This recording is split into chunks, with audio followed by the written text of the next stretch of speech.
I still remember the day I met Daniel, a chance encounter at the coffee shop where I worked my morning shift.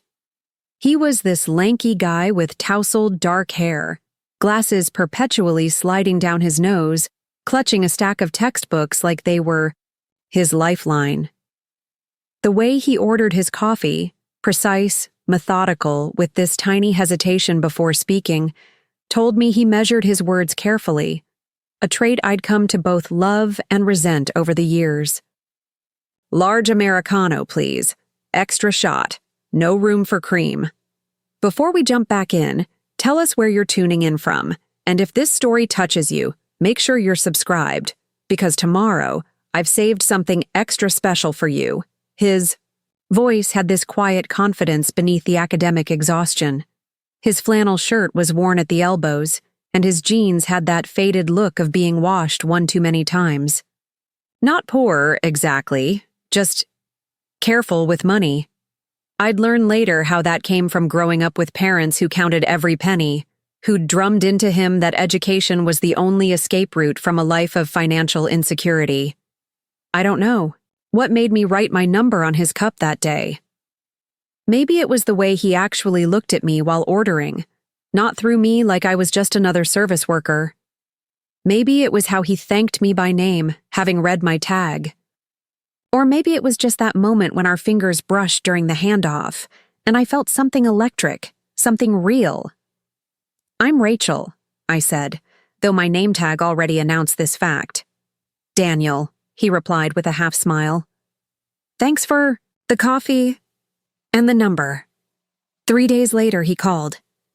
6 months later, we were inseparable. 2 years later, we were married in a simple ceremony at the city courthouse, with only our closest friends as witnesses. I was 22, he was 24, and we both believed we had our whole lives mapped out before us. "We're going to build something amazing, together," he promised that night in our tiny one-bedroom apartment, the moonlight painting silver streaks across our secondhand furniture. "I'm going to finish my degree, start my own company, and you'll never have to worry about anything ever. Again."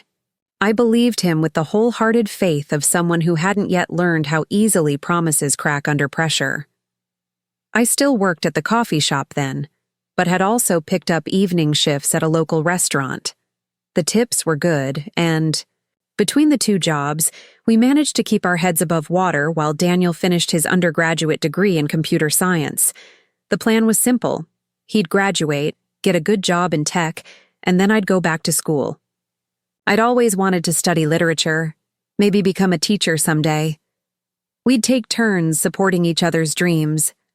That was the promise we made, sitting cross-legged on our lumpy mattress, sharing a bottle of $7 wine to celebrate his acceptance to a prestigious graduate program.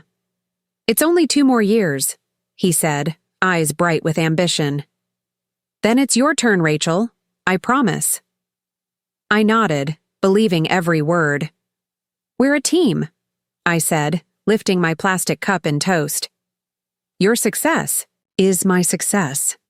The graduate program was more demanding than we anticipated. The coursework consumed him, and the networking events and study groups stretched late into the night.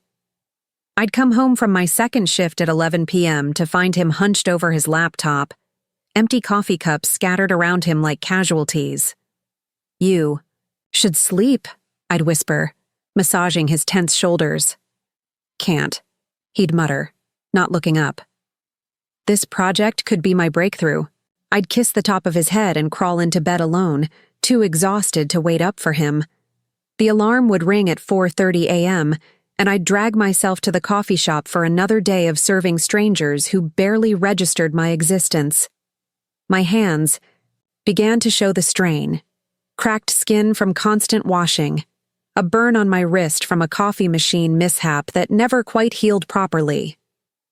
But I never complained. This was our plan. This was our future I was building. One latte, one dinner, service at a time. "You're working too hard," my friend Jess told me over a rare lunch break we managed to coordinate. She worked at the restaurant with me, had seen the toll the double shifts were taking. When was the last time you did something for yourself? Stirred my soup absently. It's temporary. Once Daniel graduates and gets established, I'll have my turn. Jess gave me a look I couldn't quite decipher. And when exactly will that be? 2 years, I said automatically. Maybe a bit more if he does that startup accelerator program he's been talking about. Rachel, Jess said, reaching across the table to cover my chapped hand with her smooth 1. You've been saying 2 years for the past 3 years.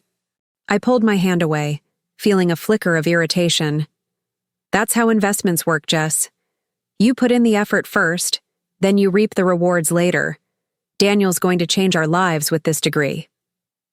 What I didn't tell her was how the interest on our student loans was accumulating faster than we could keep up with. How I'd started picking up catering gigs on weekends just to make the minimum payments.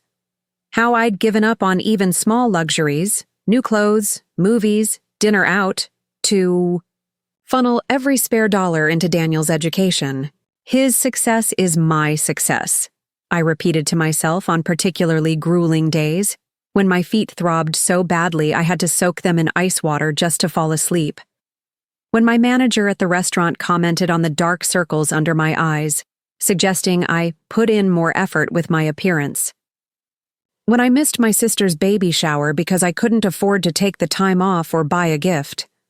I told myself it would all be worth it in the end.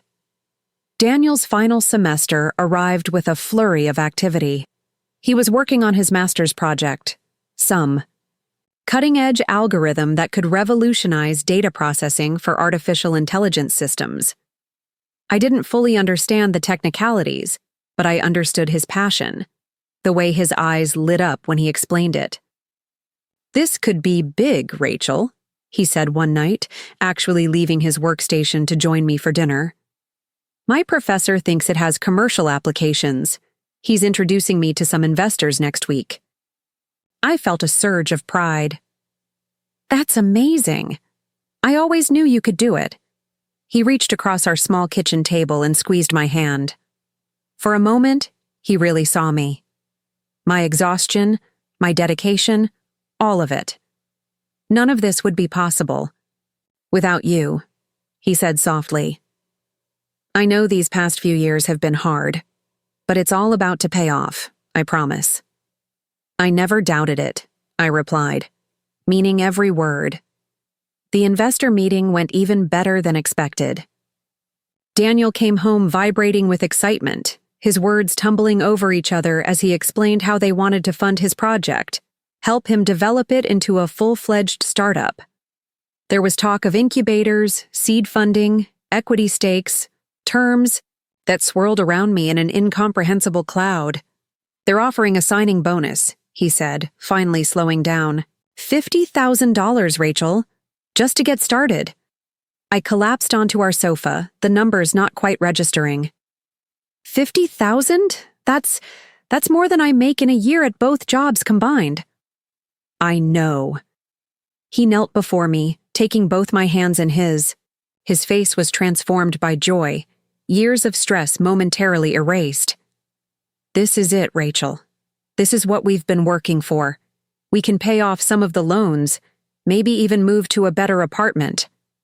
Or I could start taking classes, I suggested, quietly. Maybe just part-time at first while I keep the coffee shop job. A flicker of something. Hesitation. Concern. Passed across his face, but it was gone so quickly I thought I might have imagined it. Of course, he said, squeezing my hands. We'll figure it all out. This is just the beginning. The next few months passed in a whirlwind. Daniel graduated. With honors, his startup secured its initial funding, and he was suddenly in demand. Meetings with tech bigwigs, conferences, networking events. Our apartment became a transitional space, somewhere he passed through between more important destinations. Quit the restaurant job, thinking I'd finally have time to look into college applications. But somehow, there was always a reason to delay. Daniel needed help preparing for a big presentation. The startup needed someone to handle administrative tasks until they could afford a proper office manager. We needed to maintain our income. A bit longer, just until the company found its footing. Just a few more months, became Daniel's new refrain. This is the most critical time for a startup. We can't afford distractions. I told myself not to feel hurt when he called my education a distraction. He didn't mean it that way. He was just focused, driven. It was what made him special, what would ultimately give us the life we'd dreamed of. Then came the day that changed everything. Daniel burst into our apartment like a thunderclap, his energy filling every corner of our small space. We got the Series A funding, he shouted, lifting me off my feet and spinning me around. $15 million, Rachel. Can you believe it? I couldn't. The number was too large to comprehend, like trying to count stars in the night sky. That's incredible, I managed, my voice faint. The board wants us to relocate to the West Coast, he continued, barely pausing for breath. They're offering a substantial relocation package. We could have a real house, Rachel, not an apartment, a house. I felt a ripple of unease beneath my happiness. When would we need to move? As soon as possible. 2 weeks, ideally. He finally registered my expression. I know it's fast, but this is a once-in-a-lifetime opportunity. We can't pass it up. What about my college applications? I was going to apply for the spring semester. Here, he waved a hand dismissively. There are better schools in California anyway. You can apply there instead. He pulled me close, kissing my forehead. This is happening, Rachel. Everything we worked for is finally paying off. I pushed down my doubts, focusing instead on the shine in his eyes, the genuine happiness radiating from him. After years of struggle, how could I begrudge him this moment? Let's do it, I said, forcing enthusiasm into my voice. California, here we come. California was nothing like I'd imagined. The company put us up in a sleek, modern house in San Francisco, all glass and sharp angles, with views of the bay that still took my breath away weeks after we moved in. The furniture was delivered and arranged by a professional decorator. Cleaning service came twice a week. For the first time in years, my hands began to heal. No more chemical burns, no more cracked skin. I should have been happy. This was the reward we'd worked for, wasn't it? The culmination of all those double shifts, all those lonely nights. But as Daniel was swept deeper into the startup world, I found myself becoming more ghost than wife. His schedule filled with meetings, business dinners, industry events, places where I was technically welcome, but increasingly felt out of place. The first time he suggested I skip a company dinner, it seemed reasonable enough. It's just going to be technical discussions about the next development sprint, he explained, adjusting the collar of a shirt that cost more than a week of my old salary. You'd be bored out of your mind. I nodded, relieved not to face another evening of conversations that flew over my head, of pitying glances from the wives of other executives, women with advanced degrees, impressive careers, confident voices. The second time was a networking event at a trendy rooftop bar. These things run late, and you've mentioned how tired you've been lately, he said, not meeting my eyes as he gathered his keys. Why don't you take a night for yourself? Read that book you've been wanting to start. By the 4th or 5th time, we'd stopped pretending it was about my comfort. Daniel was moving in circles where I didn't belong, and we both knew it. I did eventually enroll in community college courses, basic prerequisites I could transfer to a 4-year program eventually. Daniel made encouraging noises when I mentioned it, but never asked about my classes, never noticed when I stayed up late studying. 6 months after our move, I barely recognized my husband. The lanky, uncertain graduate student had been replaced by a confident CEO in tailored suits who spoke the language of venture capital and market disruption as naturally as breathing. His glasses were gone, replaced by contact lenses. His hair was styled by an expensive barber. Even his posture had changed. Straighter, more commanding. I was proud of him, of course I was. but I also felt myself fading in his new world, becoming less substantial with each passing day. "You seem different," I ventured one rare evening when we were both home, eating takeout at our immaculate dining table. He looked up from his phone, where he'd been answering emails between bites. Different how? I struggled to articulate the distance I felt growing between us. Just, I don't know, like you're becoming someone else. He set down his phone, giving me his full attention for the first time in weeks. "I'm still me, Rachel. I'm just the version of me I always wanted to be, the version you helped me become." His words should have comforted me, but something in his tone raised goosebumps on my arms. "We hardly see each other anymore," I said softly. "I miss you."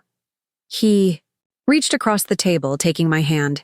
The gesture was familiar, but his touch felt different, his palm smoother, his grip less certain, as if he wasn't sure how much pressure to apply anymore. "Things will settle down once we get through this growth phase," he promised.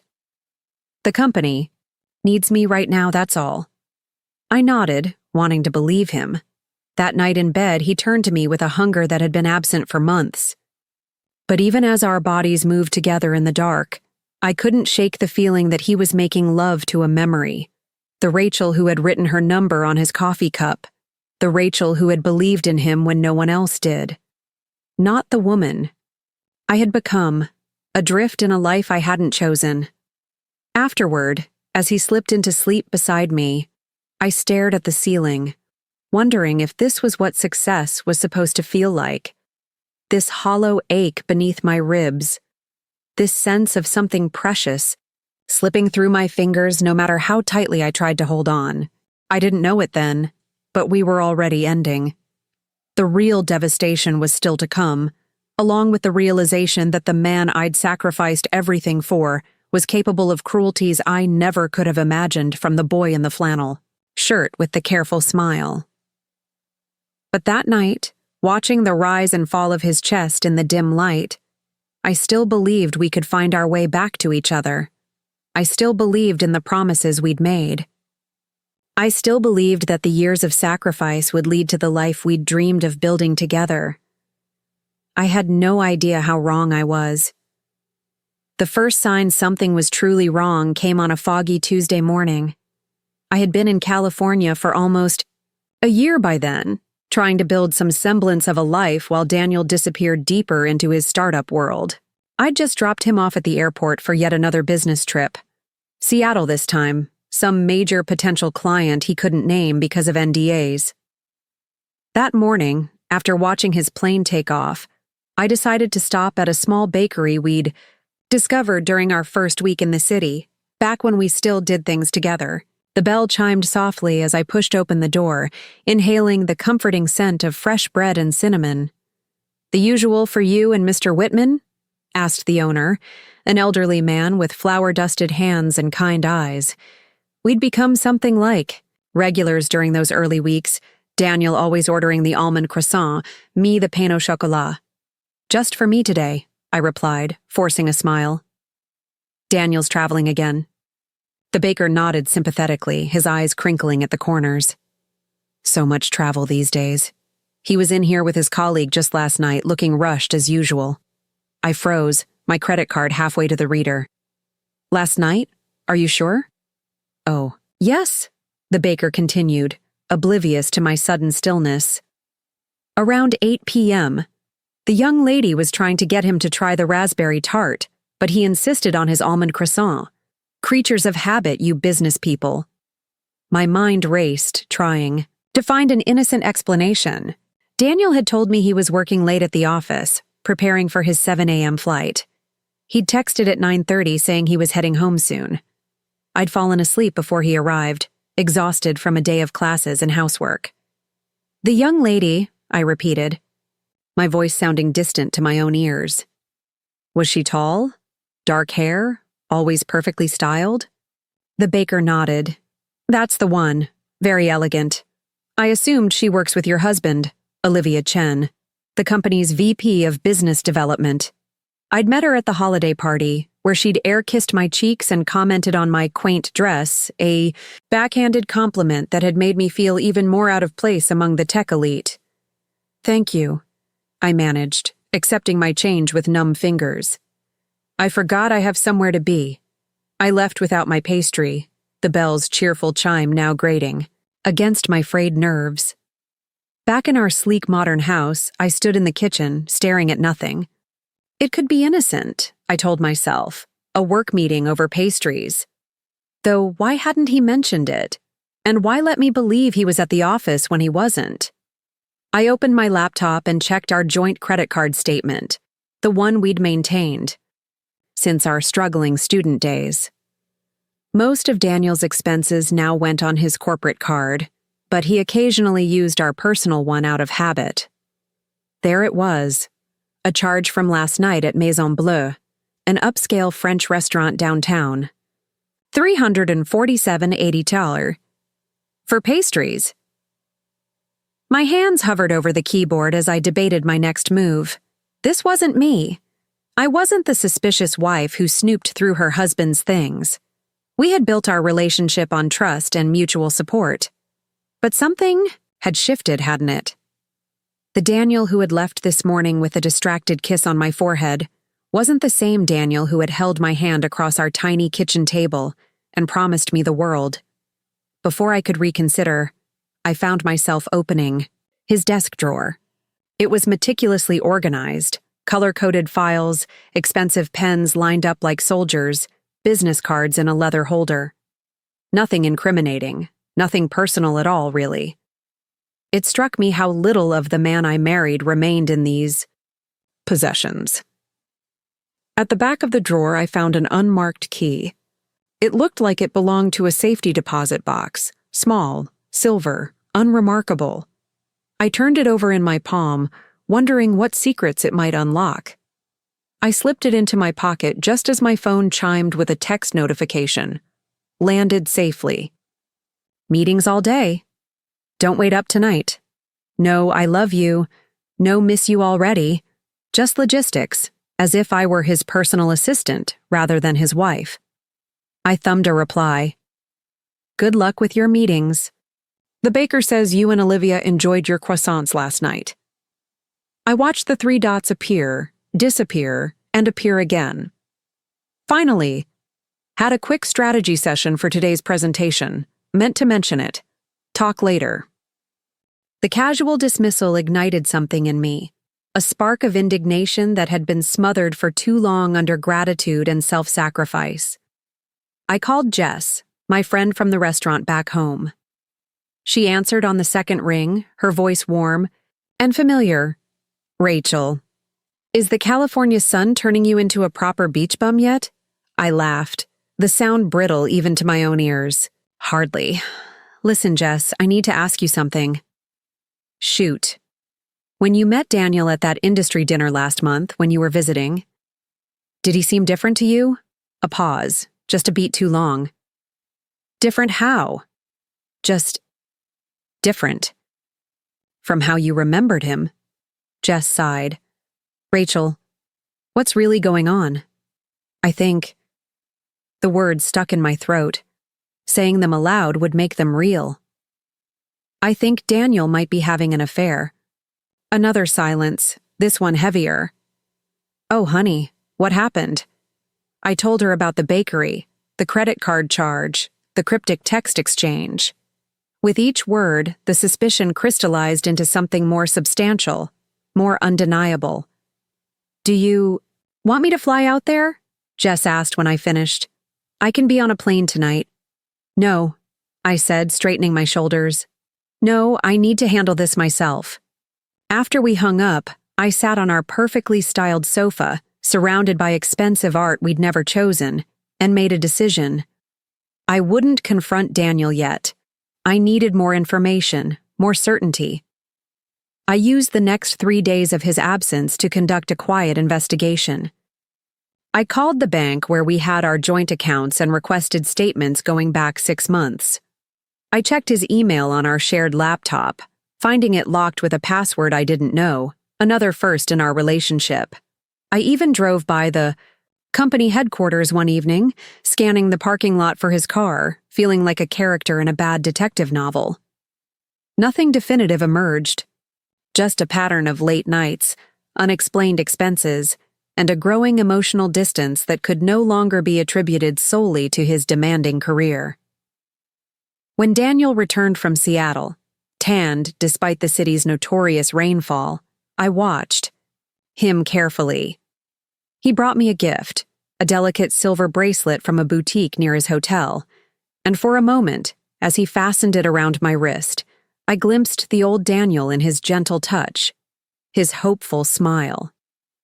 "I've missed you," he said, and for the first time in months, his eyes met mine without immediately darting away to check his phone. I wanted to believe him. God, how I wanted to. That night, he made love to me with an intensity that left me breathless, clinging to him as if we could fuse our separate selves back into the unit we'd once been. Afterward, as he slept beside me, I fought the urge to wake him, to demand answers about Olivia, about the distance between us, about the key I'd found. Instead, I slipped out of bed and returned to his desk. The unmarked key burned in my palm as I tried various locks around the house, filing cabinets, the small safe in the closet, even the decorative boxes on the bookshelves. None fit. I was about to give up when my gaze fell on the sleek silver briefcase Daniel always kept in his home office. I'd never paid it much attention. Just another accessory of his business persona. On a hunch, I tried the key. The lock clicked. Open inside, I found a stack of legal documents, their formal language swimming before my eyes in the dim light. As I sifted through them, certain phrases jumped out. Dissolution of marriage, division of assets, privileged and confidential, divorce papers, drafted but not yet filed. My hands shook so badly I nearly dropped them. According to the date, stamp Daniel had consulted with attorneys 2 months ago, right around the time his company's valuation had hit 9 figures. The documents outlined a proposed settlement, a one-time payment of $250,000 to me in exchange for waiving any claim to his company shares, future earnings, or our California home, $250,000. After 6 years of marriage, after working 2 jobs to put him through school, after uprooting my entire life to support his dreams, it was generous by some standards, insulting by others, and utterly devastating either way. Stapled to the back was a non-disclosure agreement, preventing me from discussing our marriage, his company, or the terms of our separation with anyone, ever. The penalty for violation was the forfeiture of the entire settlement. I sat on the floor of his office, surrounded by the evidence of his betrayal, as the first light of dawn crept through the windows. I should have been crying, screaming, breaking things. Instead, I felt a strange, cold clarity settling over me. This was really happening. The man who had once told me I was his whole world had reduced our life together to a business transaction. A liability to be managed. A chapter to be closed neatly and quietly as he moved on to greater things. I carefully returned the papers to the briefcase, locked it, and placed the key exactly where I'd found it. Then I went to the kitchen and made coffee. My movements mechanical as my mind raced ahead. I had options. I could confront him immediately, demand an explanation for the papers, for Olivia, for all of it. I could call a lawyer, fight for my fair share of what we'd built together. I could even try to save our marriage, beg him to remember what we meant to each other before the money, and success transformed him. None of those options felt right. Whatever happened next, I wouldn't let Daniel dictate the terms of my life one more time. I was still sitting at the kitchen island, nursing my 3rd cup of coffee, when Daniel emerged, hair tousled, wearing only boxers. "You're up early," he yawned, reaching for a mug. "Bad night?" I studied him, this stranger wearing my husband's face. Had he ever really loved me? Or had I just been a convenient support system, a stepping stone on his path to greatness? "I'm thinking of visiting my sister," Next week, I said, my voice surprisingly steady. She's been asking to see me since the baby was born. Daniel nodded absently, already scrolling through his phone. Sounds good. I'll be in New York anyway for the investment conference. Of course he would. I might stay for a couple of weeks, if that's okay. Help her with the baby. He glanced up briefly. Whatever you need, Rachel. You know I support your interests. The condescension in his tone made something twist inside me. My education, my family, my entire existence outside of his orbit had become interests, hobbies to be indulged when convenient, set aside when not. Great, I said, forcing brightness into my voice. I'll book my flight today. Daniel dropped, a distracted kiss on my head as he headed for the shower. Use the Amex. Might as well get the points. 2 days later, I boarded a plane to Chicago, where my sister Emily lived with her husband and new baby. Daniel drove me to the airport, filling the car with chatter about his upcoming conference, the new funding round, the expansion plans. Not once did he ask how I was feeling, what I was looking forward to, whether I was excited to meet my new niece. At the departures curb, he helped unload my suitcase. Have a good trip. Text when you land. I looked at him, really looked at him, trying to reconcile this polished, distant man with the boy I'd fallen in love with, the one who had once promised we'd build a beautiful life together. Daniel? I said before I could stop myself. Are you happy with our life, with us? He seemed startled by the question, blinking rapidly before composing his features into a reassuring smile. Of course. Why wouldn't I be? We have everything we ever wanted. We? As if we still shared the same dreams, the same reality. Right, I said softly. Everything we wanted. I kissed him goodbye, breathing in his expensive cologne, memorizing the feel of his arms around me one last time. Then I turned and walked into the terminal without looking back. On the plane, as California disappeared beneath the clouds, I pulled out my phone and opened the secure email account I'd created yesterday. I'd spent hours scanning every page of the divorce documents I'd found, uploading them along with bank statements, property records, and company filings I'd gathered during my investigation. I sent copies to myself, to my sister, and to a reputable family law attorney whose card I'd picked up at a networking event months ago, back when I was still trying to build a life in San Francisco, still believing I had a place in Daniel's world. The documents showed that Daniel's company was about to be acquired by a tech giant for billions. His personal stake would be worth over $300 million. The acquisition announcement was scheduled for next month, conveniently after our divorce would be finalized if he had his way. He'd tried to hide this from me, to cut me out before the biggest payday of his life. The payday that my years of sacrifice had helped make possible. But he'd underestimated me, the woman who had once worked 18-hour days to support his dreams, the woman who had given up everything to help him succeed, the woman who was now finally putting herself first. As the plane reached cruising altitude, I closed my eyes, the weight of the past year, of the past 6 years, lifting slightly from my shoulders. I didn't know exactly what came next. I only knew that Daniel Whitman was about to learn a painful lesson. I was not a footnote in his success story. I was not a problem to be solved with legal documents and hush money. I was the woman who had believed in him when no one else did. And now I was the woman who held the power to bring his carefully constructed new life crashing down around him. For the first time in years, I felt something like hope unfurling in my chest, not for reconciliation, but for justice, for reclaiming what was rightfully mine, for becoming the author of my own story again. The seatbelt sign dinged off. The flight attendant announced we were free to move about the cabin, and I was finally, truly free. Chicago greeted me with a biting wind that cut through my California clothes like they were made of tissue paper. Emily met me at baggage claim, her baby daughter Lily strapped to her chest in a complicated-looking carrier. Rachel. She engulfed me in a one-armed hug, Lily squished between us. God, look at you. You've lost weight. Are you eating?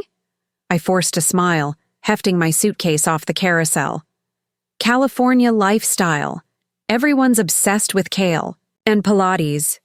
Emily narrowed her eyes, seeing through my deflection the way only a sister can. Uh-huh.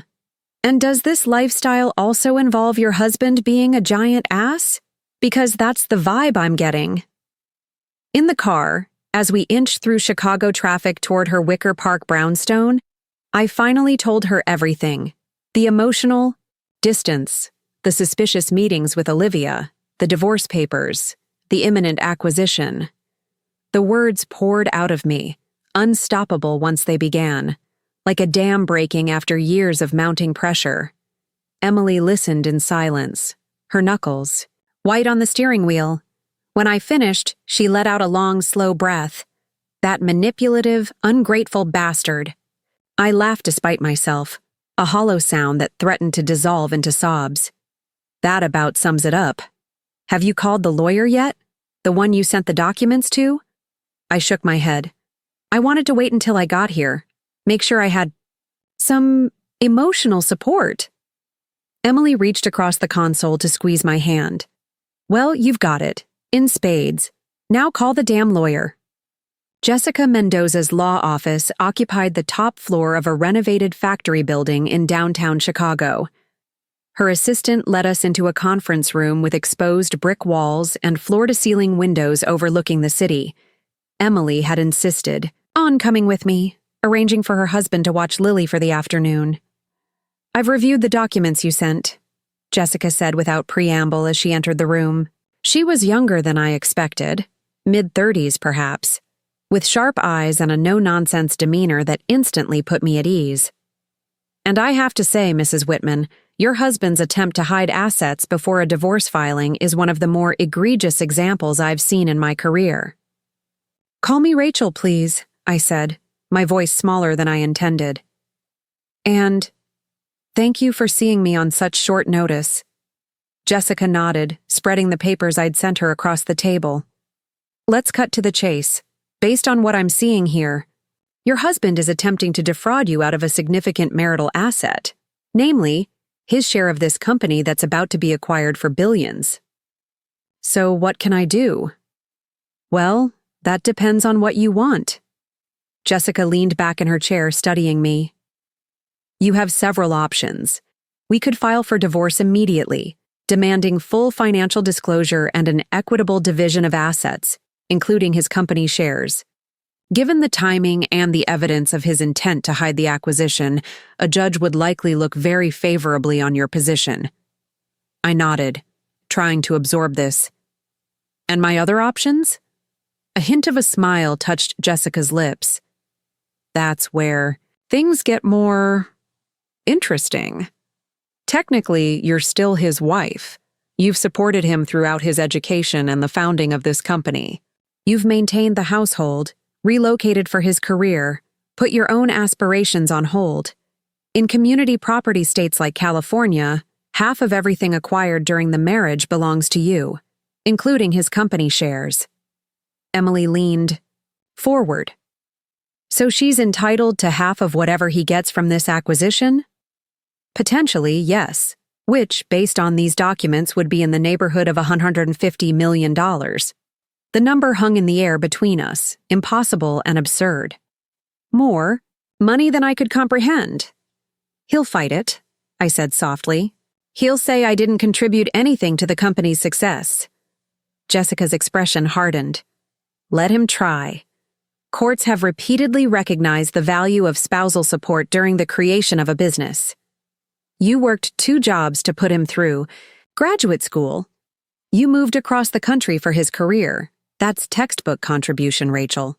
I stared down at the polished surface of the conference table, seeing my distorted reflection. Who was this woman, contemplating lawsuits and millions of dollars? How had I gone from serving coffee to suddenly fighting for a fortune? What if? I hesitated, The idea half formed in my mind. What if I don't want to file for divorce yet? Jessica raised an eyebrow. You want to attempt reconciliation? God, no. The vehemence in my voice surprised even me. I want him to experience what I'm experiencing right now. This sense of betrayal, of having everything you believed in pulled out from under you. Emily exchanged a glance with Jessica. Rachel, what exactly are you thinking? I straightened my shoulders. I'm thinking that Daniel believes I'm going to be out of the picture before this acquisition is announced, that I'll take his insulting settlement and disappear quietly. What if I don't? What if I'm right there beside him when the announcement happens? What if I make sure everyone knows exactly who helped him get where he is today? A slow smile spread across Jessica's face. Now that could be very interesting indeed. Over the next 3 hours, we crafted a plan that was part legal strategy, part psychological warfare. Jessica would file paperwork putting a freeze on Daniel's assets.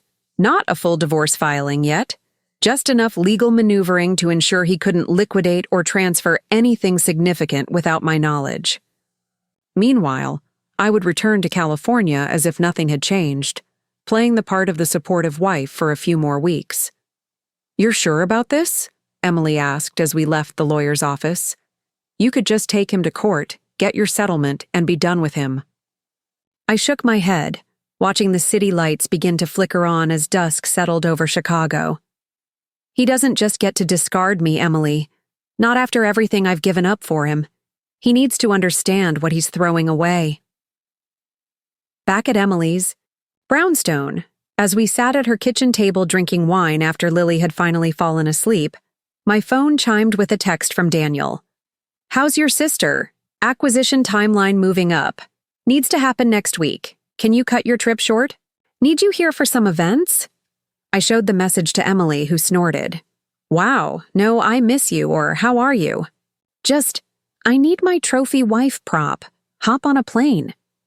He doesn't even realize, I said, staring at the text. He genuinely doesn't see anything wrong with how he's treating me. Men like that never do, Emily replied, refilling my glass. They think the world revolves around them because for too long, we've let it. I typed a reply, carefully crafting my tone to match what Daniel would expect. Helpful, accommodating, oblivious. Of course. Emily understands. I can fly back tomorrow. So exciting about the acquisition moving up. Perfect, Emily said, reading over my shoulder. Keep him thinking everything's normal until the moment you pull the rug out from under him. The next day, as I prepared to return to San Francisco, Emily pulled me into a fierce hug at the departure gate. Remember, you deserve every penny of what you're fighting for, she whispered. Don't let him make you doubt that for a second. I nodded against her shoulder, drawing strength from her unwavering support. I won't. I promise. On the flight back, I reviewed the documents Jessica had prepared, committing key details to memory. According to our plan, I would maintain the facade of normalcy until the acquisition announcement. Jessica would use that time to quietly gather additional evidence of Daniel's attempted fraud and to prepare the legal bombshell we would drop at precisely the right moment. Daniel met me at San Francisco International, looking distracted, but making an effort at affection with a quick kiss on the cheek. How was your sister? He asked as we walked to the parking garage, his attention divided between me and his phone. Good. The baby's beautiful. I studied his profile, searching for any trace of the man I'd fallen in love with. So, the acquisition's happening next week? That's amazing, Daniel. He glanced up, a genuine smile breaking through his distraction. It's huge. Beyond anything I could have imagined when we started this company, the board is ecstatic. I'm so proud of you, I said. And the strange thing was, a part of me meant it. Despite everything, I couldn't help admiring what he'd built. What we'd built, though he'd forgotten that part. During the drive home, Daniel filled me in on the details. The tech giant acquiring his company had accelerated the timeline due. to a competitor showing interest. The announcement would happen at a gala event next Friday night, with press, investors, and industry leaders in attendance. They want to make a big splash, he explained, animated in a way I hadn't seen in months. Show the world that they're serious about integrating this technology. It's going to be black tie, red carpet, the works. Sounds like I need a new dress, I said lightly. Daniel looked over at me, seeming truly focused on me for the first time. In ages. Get whatever you want. Price is no object. After next week will be... well, things will be different. I smiled, hiding the cold anger those words triggered. Different. Yes, I imagine they will be. The next morning, while Daniel was in the shower, I checked his email on our shared laptop. The password had been changed again, but I'd anticipated this. During my last days before Chicago, I'd installed a keystroke logger on the computer. Morally dubious, perhaps, but nothing compared to the betrayal he was planning. His inbox confirmed what I already knew. The acquisition was moving forward at breakneck speed, with Daniel set to receive approximately $320 million in cash and stock. Options. There were also multiple emails between him and Olivia Chen that went far beyond professional boundaries.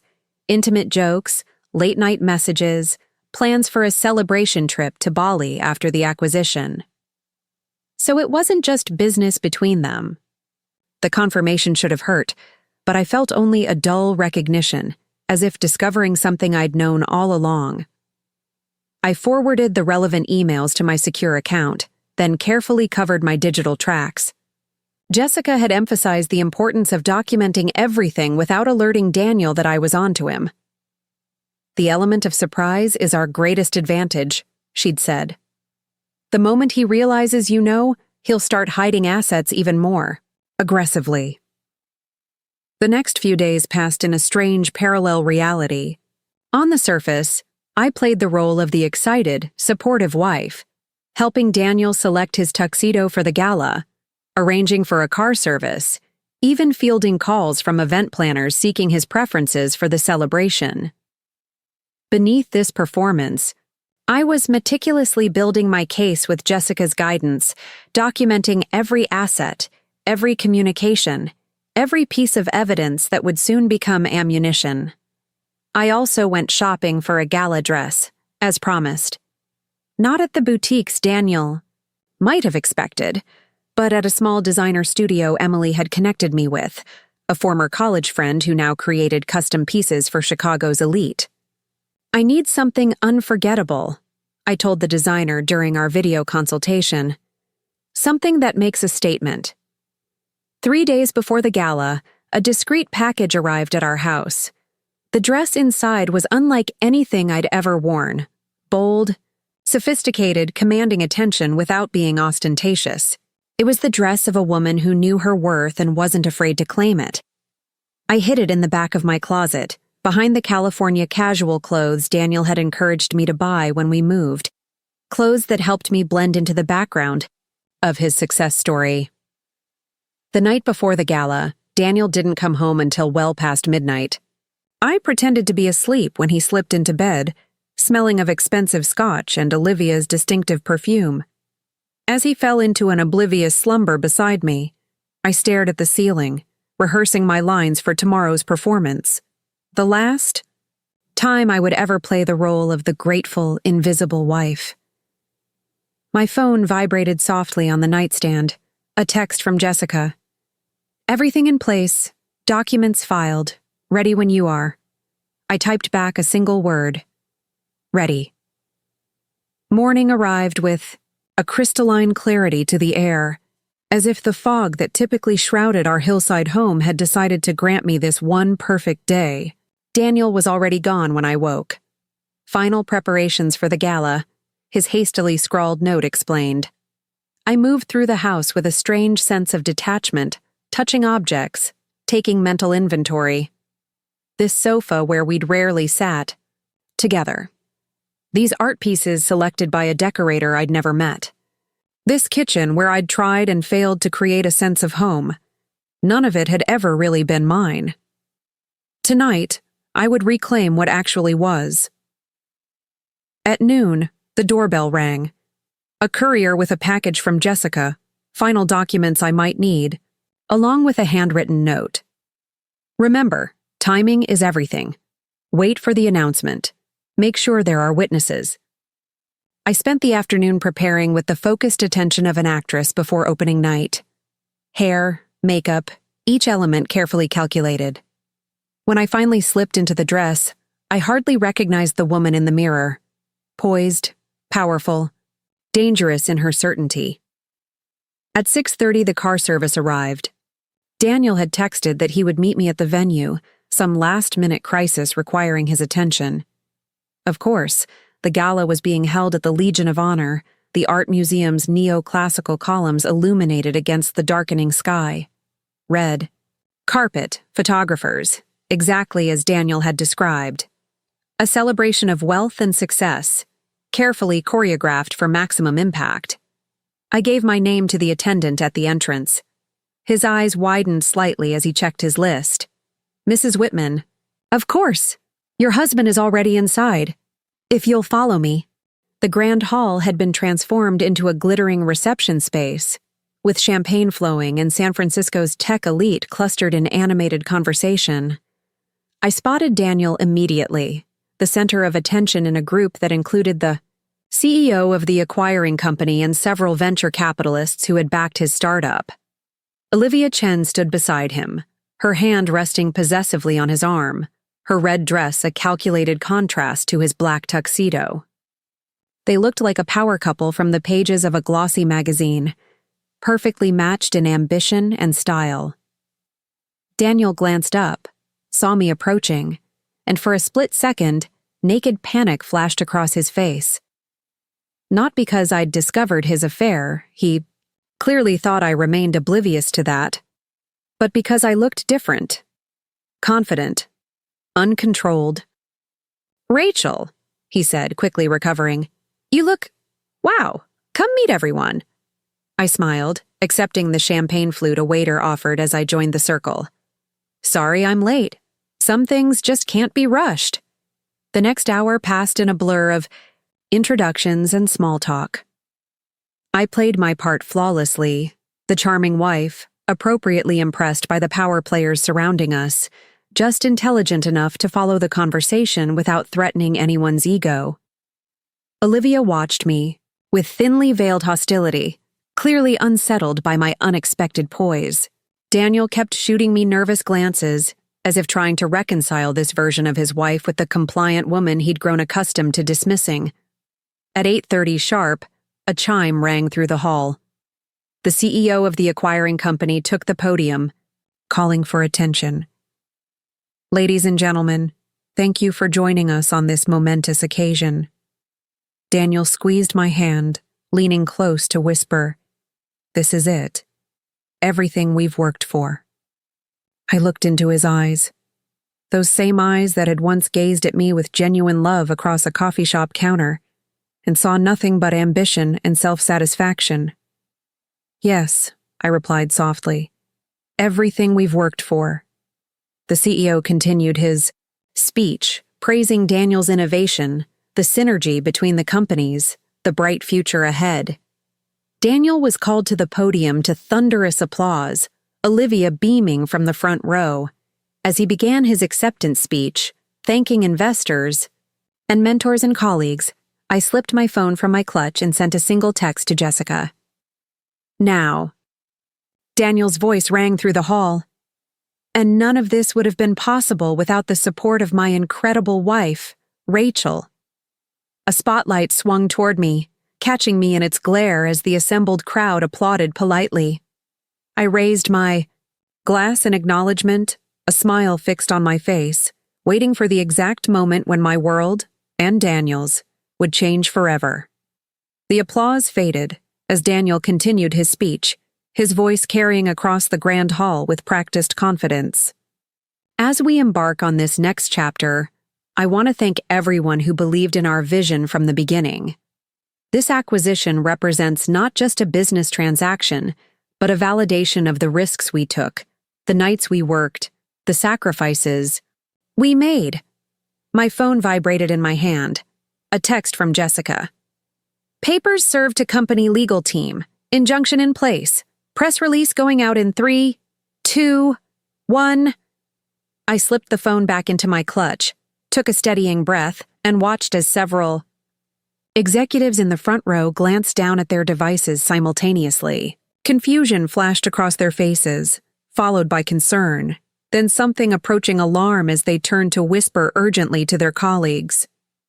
The CEO of the acquiring company frowned at his buzzing phone, then leaned over to murmur something to his chief counsel, who immediately stood and made his way toward the side door, already dialing his phone. Daniel, oblivious to the ripple of disruption sweeping through the audience, was describing his plans for integration and expansion. "Oh, which means we'll be able to scale our technology across multiple markets by the third quarter, with projected revenue increases of..."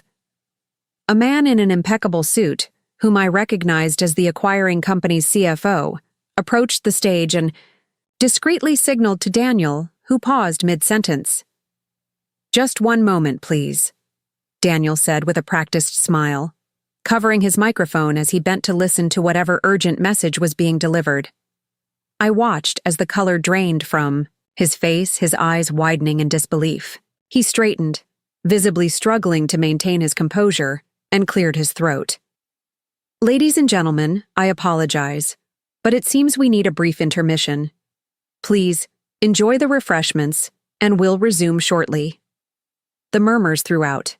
The crowd grew louder as Daniel was escorted off the stage by a cluster of executives, all speaking in urgent, hushed tones. Olivia tried to follow them, but was politely but firmly redirected by security. I turned to the crowd that had gathered around us, no longer caring that this private pain had become public spectacle. In fact, I welcomed the witnesses. Do you know what it's like to realize the person you built your life around sees you as nothing more than a liability to be managed? To discover that after years of sacrifice, you've been reduced to a number on a spreadsheet? To find divorce papers hidden in a briefcase while you're still picking out anniversary gifts? Daniel stepped toward me, his voice low and dangerous. "Stop this. Now." "No," I said simply. "I won't stop. Not anymore." I reached into my clutch and pulled out a folded document, a copy of the divorce papers I'd found in his briefcase, complete with the insulting settlement offer and the NDA that would have silenced me forever. "Your husband didn't just plan to divorce me," I announced, holding up the papers. "He planned to erase me, to reduce 6 years of marriage, of partnership, of building something together, to a one-time payment and a gag order, while he walks away with hundreds of millions of dollars that I helped him earn." The CEO's expression had changed from discomfort to something approaching disgust as he looked at Daniel. Several of the investors who had been singing his praises earlier were now watching with cold calculation, reassessing the man they'd trusted with their millions. Daniel made one last desperate attempt to salvage the situation. "This is all a misunderstanding," he said, forcing a laugh that sounded hollow even to my ears. "Rachel has been under a lot of stress lately, moving to a new city, trying to adjust to a different lifestyle." "Stop," I interrupted, my patience finally exhausted. "Stop lying. To them, to yourself, to me. It's over, Daniel. The acquisition is halted pending court review. Your attempt to hide assets has been documented and submitted to the judge. Your future with this company, with any company, is now in question because everyone in this room knows exactly what kind of man you really are."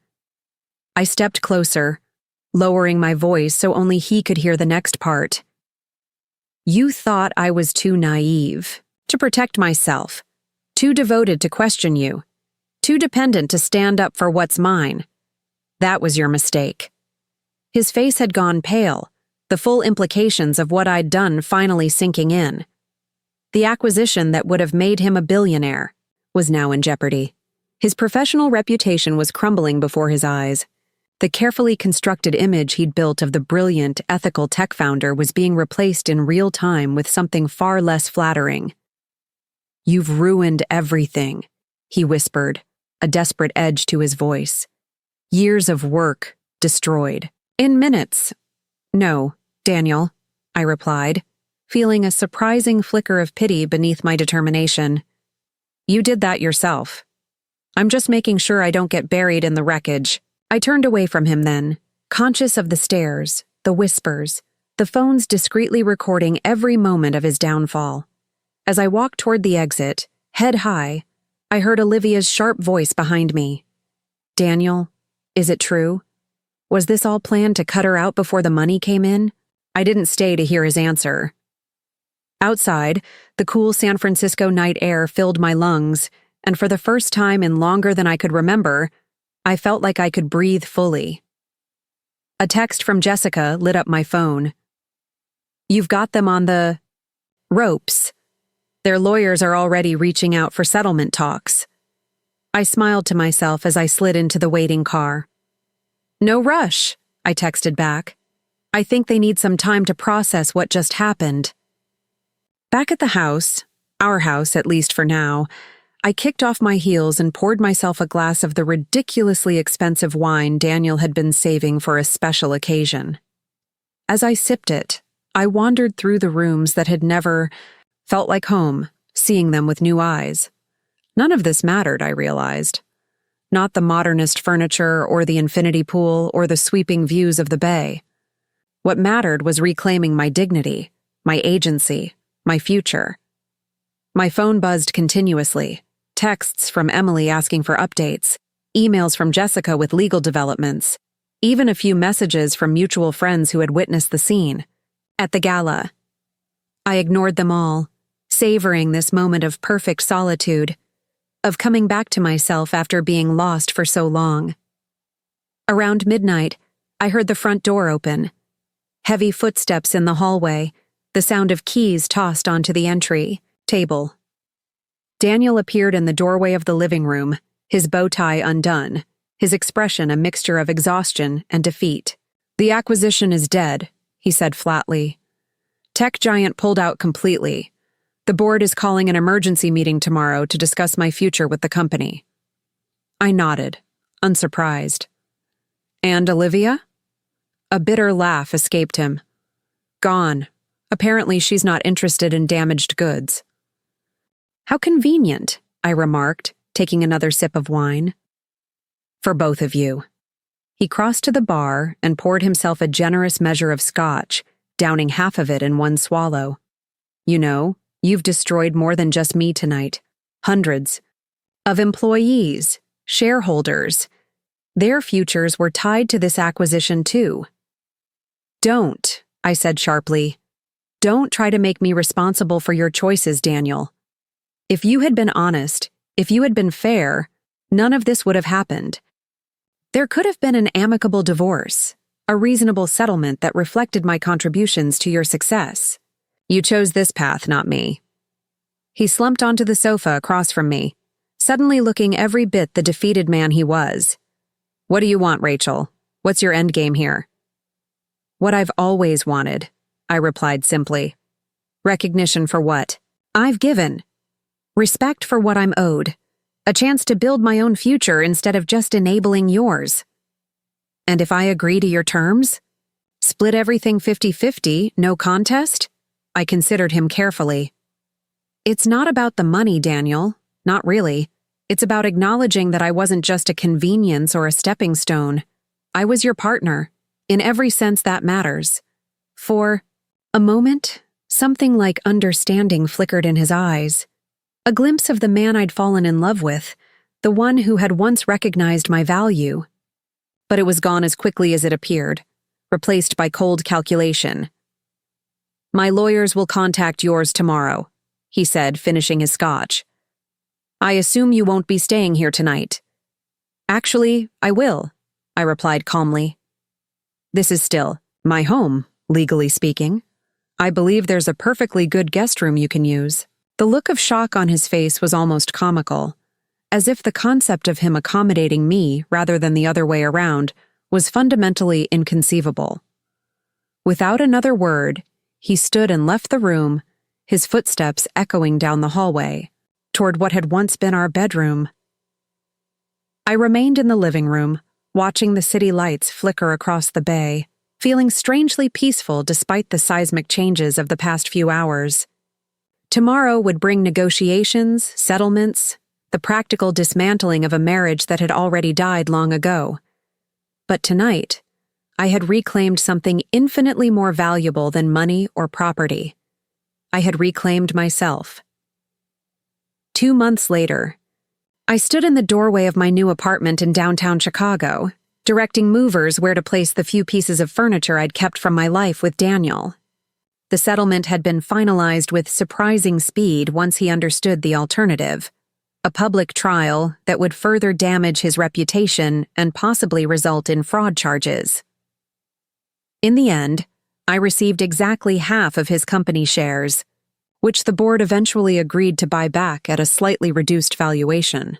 My settlement came to just over $140 million, a sum so vast I still couldn't fully comprehend it.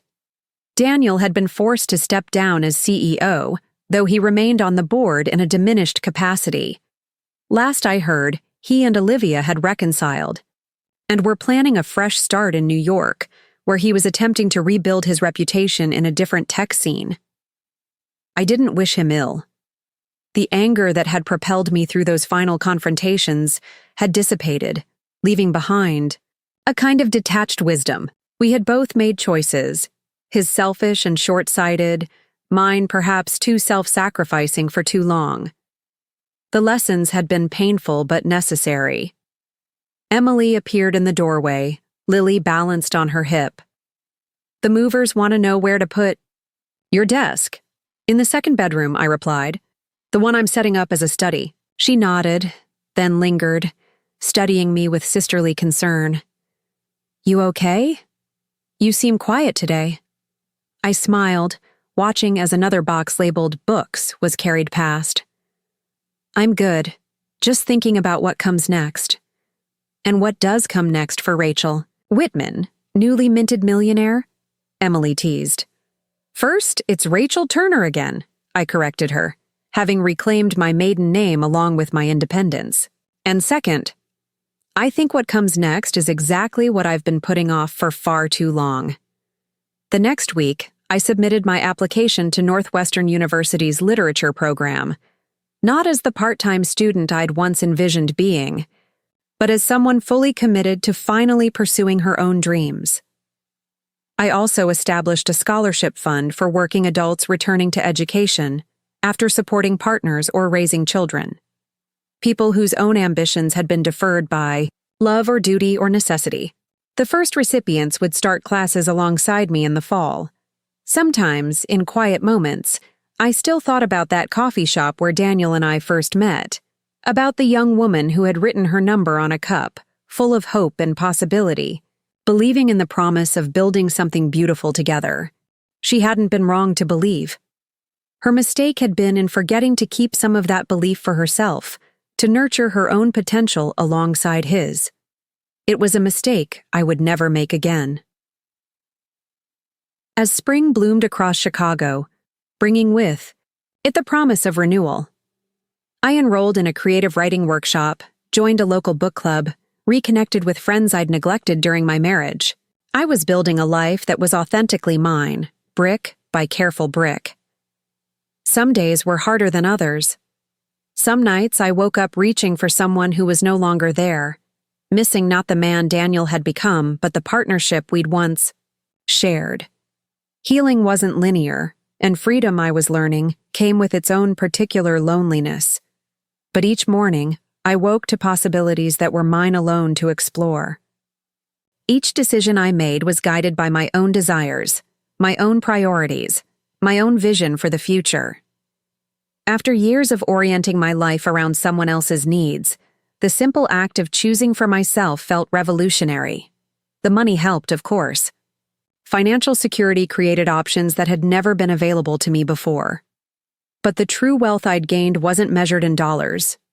It was the reclamation of my time, my energy, my potential. all the parts of myself I'd surrendered in service to someone else's dreams. On a bright Tuesday afternoon in May, I sat on the patio of a small cafe near my new apartment, working on an essay for my creative writing class. The professor had assigned us to write about a personal transformation, and my fingers flew across the keyboard as I shaped my experience into narrative. A barista approached with a fresh cup of coffee I hadn't ordered. "From the gentleman at the counter," she explained with a smile. "He said to tell you he hopes your story has a happy ending." I glanced up to see a man about my age, dressed casually in jeans and a button-down shirt, raising his own cup in a small salute before turning to leave. "Wait," I called after him. "Don't you want to stay and find out?" He hesitated, then smiled, a genuine smile that reached his eyes. "I wouldn't want to impose on your writing time." "I think I've reached a good stopping point," I replied, closing my laptop. "Besides, the ending is still being written." He crossed to my table and extended his hand. "I'm Michael." "Rachel," I said, shaking it firmly. "Nice to meet you, Michael." "So, what's your story about?" he asked, sliding into the chair across from me. I considered the question, looking past him to the city skyline, the open sky, the boundless horizon. "It's about waking up," I said finally. "About remembering who you are after forgetting for too long. About building something new from the ruins of what you thought you wanted." "Sounds like a story worth telling," he said, his eyes curious but undemanding. "I'd like to hear more if you're willing to share it." I smiled, feeling something unfamiliar and yet instantly recognizable unfurling in my chest. Not the desperate need that had defined my relationship with Daniel, but something lighter, something with room to breathe and grow. "I think I might be," I said. "But first, I'd like to hear yours." As the afternoon sun warmed my shoulders and the city hummed with life around us, I felt it again. That sense of possibility, of paths not yet taken, of stories not yet told. This time, though, I wasn't pinning that possibility on someone else's future or subordinating my dreams to theirs. This time, whatever came next would be on my terms, and that, I was discovering, made all the difference. My conversation with Michael at the cafe stretched from afternoon into evening, the easy rhythm of our exchange making time feel irrelevant. Unlike my early interactions with Daniel, where I'd felt a constant need to impress, to prove my worth, this felt different, balanced.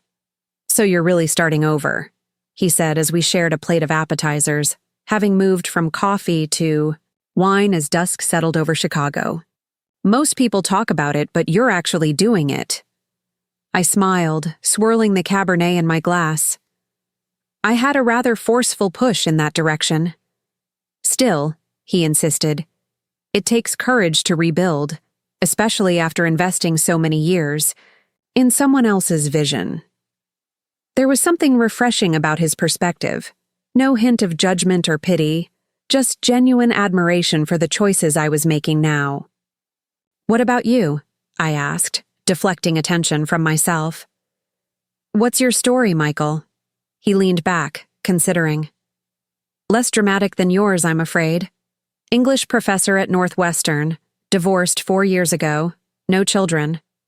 I write short. Stories that almost get published and I make a mean risotto. That's the highlight reel." "You teach at Northwestern?" The coincidence made me laugh. "I just enrolled in their literature program, starting this fall." His eyebrows rose. "Really? Well, I'm in the American Literature department, so our paths might cross professionally." "Is that a problem?" I asked, suddenly conscious of potential complications. He shook his head. "Not unless you take one of my classes. Even then we could disclose whatever this is." He gestured between us with a self-deprecating smile. "And what is this exactly?" I surprised myself with the directness of the question. Michael considered me thoughtfully. "I think it's two people enjoying a conversation, with the possibility of more conversations in the future. No pressure, no expectations, just potential. Potential. The word resonated in a way I hadn't anticipated. After the collapse of my marriage and the intensity of the legal battle, I'd assumed I would need years before even considering another relationship. Yet here I was, 3 months later, feeling something unfamiliar stirring, not desperate passion or needy attachment, but simple, genuine interest in another human being. "I like potential," I said finally. "It's a good place to start." We exchanged numbers as we parted ways, with loose plans to meet again the following week. I walked home through the pleasant Chicago evening, feeling lighter than I had in years. Next morning, reality reasserted itself in the form of an email from Jessica, my attorney. "Call me when you get a chance. Daniel's people have made a new request." I sighed, my good mood evaporating. Despite the finalized settlement, Daniel had been finding excuses to maintain contact, questions about tax documentation, disputes over personal items I'd left behind, requests to sign additional paperwork. Jessica assured me it was normal post-divorce. Maneuvering. But each interaction pulled me back into a past I was trying to leave behind. "What is it this time?" I asked when I called her, not bothering to hide my irritation. "He wants a meeting. In person. Says there are aspects of the intellectual property rights that need clarification, and he wants to discuss them face-to-face rather than through lawyers." I frowned, immediately suspicious. That makes no sense. The IP rights were clearly outlined in the settlement. What's his real agenda? "Hard to say," Jessica replied. "His attorney claims Daniel feels there were misunderstandings that led to the confrontation at the gala, and he wants to clear the air." "Clear the air," I repeated flatly, "after he tried to defraud me out of millions and run off with his VP. "You don't have to meet with him," Jessica assured me. "In fact, I'd advise against it. Everything can be handled through proper legal channels." I stared out my apartment window at the Chicago skyline, considering. Part of me wanted to refuse outright, to maintain the clean break I'd been working toward. But another part, the part that had spent years with this man, was curious. What possible explanation could he offer for his betrayal? If I did agree, I said slowly, it would be on my terms. Neutral location you present. Limited time frame. "Rachel," Jessica's voice carried a note of warning. "He doesn't deserve any more of your time or energy." "I know," I sighed. "But maybe I need this. One final conversation to truly close this chapter. Otherwise, I might always wonder what he wanted to say." Jessica remained silent for a moment. "All right, I'll arrange it, but with every protection in place. And you can walk out the moment it feels wrong." 2 weeks later, I sat in a conference room at Jessica's Chicago office, watching Daniel through the glass wall as he spoke with his attorney in the reception area. He looked different, thinner, with dark circles under his eyes that even his expensive suit couldn't disguise. The golden glow of success that had surrounded him in California had dimmed considerably. When he entered the room, his confident stride faltered slightly upon seeing me. I wondered what he saw, the same woman he'd dismissed so easily, or someone transformed. "Rachel," he said, his voice softer than I remembered. "Thank you for agreeing to meet." I nodded once, not trusting myself to speak yet. Jessica sat beside me, her posture radiating professional skepticism. "As I explained to your counsel, Daniel's attorney began, my client wishes to discuss certain intellectual property considerations that may affect both parties going forward. Let's skip the pretense," I said, finding my voice. "What do you really want, Daniel?" Daniel glanced at his lawyer, then seemed to make a decision. "Could we have the room? Just for a few minutes?" His attorney looked alarmed. "Mr. Whitman, I strongly advise against—" "It's fine," Daniel interrupted. "This isn't about legal strategy, it's personal." Jessica turned to me, eyebrows raised in silent question. I nodded. It's okay. I'll be fine. The lawyers exchanged glances, neither happy with the situation, but they gathered their materials and stepped outside, Jessica squeezing my shoulder supportively as she passed. When the door closed, silence stretched between us. Daniel looked down at his hands, then back at me with an expression I couldn't quite decipher. You look good, he said finally. Chicago agrees with you. Daniel, I said firmly. I didn't come here for small talk. Say what you need to say. He nodded, swallowing hard. I owe you an apology. A real one, not the kind negotiated by lawyers or crafted for public consumption. I leaned back in my chair, arms crossed. I'm listening. What I did was unforgivable, he continued, meeting my gaze directly for the first time. Not just the divorce papers or Olivia, but the way I treated you for years before that. Gradually erasing your contributions, taking your support for granted, making decisions that affected both our lives without consulting you.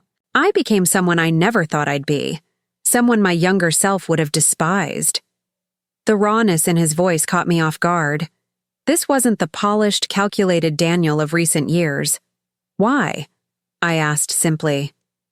When did I stop being your partner and start being an obstacle? He flinched at the word obstacle. It wasn't a single moment, he said slowly. It was a gradual shift. The more successful the company became, the more I started believing my own mythology, that I was special, exceptional, deserving of everything I wanted. And the people around me reinforced that narrative. Investors, mentors, the press, they all treated me like some kind of visionary genius. And Olivia? I couldn't help asking, though I wasn't sure I wanted the answer. Olivia represented the world I thought I wanted. Ambitious, sophisticated, connected. She understood the tech industry in ways you never pretended to. Being with her felt like further confirmation of my new status. He paused, looking down. It was shallow and pathetic, and I'm not proud of it. Are you still together? I was surprised by how little I cared about the answer. No. A bitter smile crossed his face. Turns out her interest was primarily in the CEO of a hot startup on the verge of a multi-billion-dollar acquisition.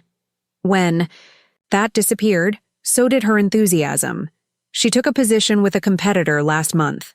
I nodded, unsurprised. Karma has a certain elegance to it. The company is struggling, he continued, rubbing his forehead tiredly. Without the acquisition, we're burning through capital, and investors are nervous. The board has essentially sidelined me. My title remains, but my authority is gone.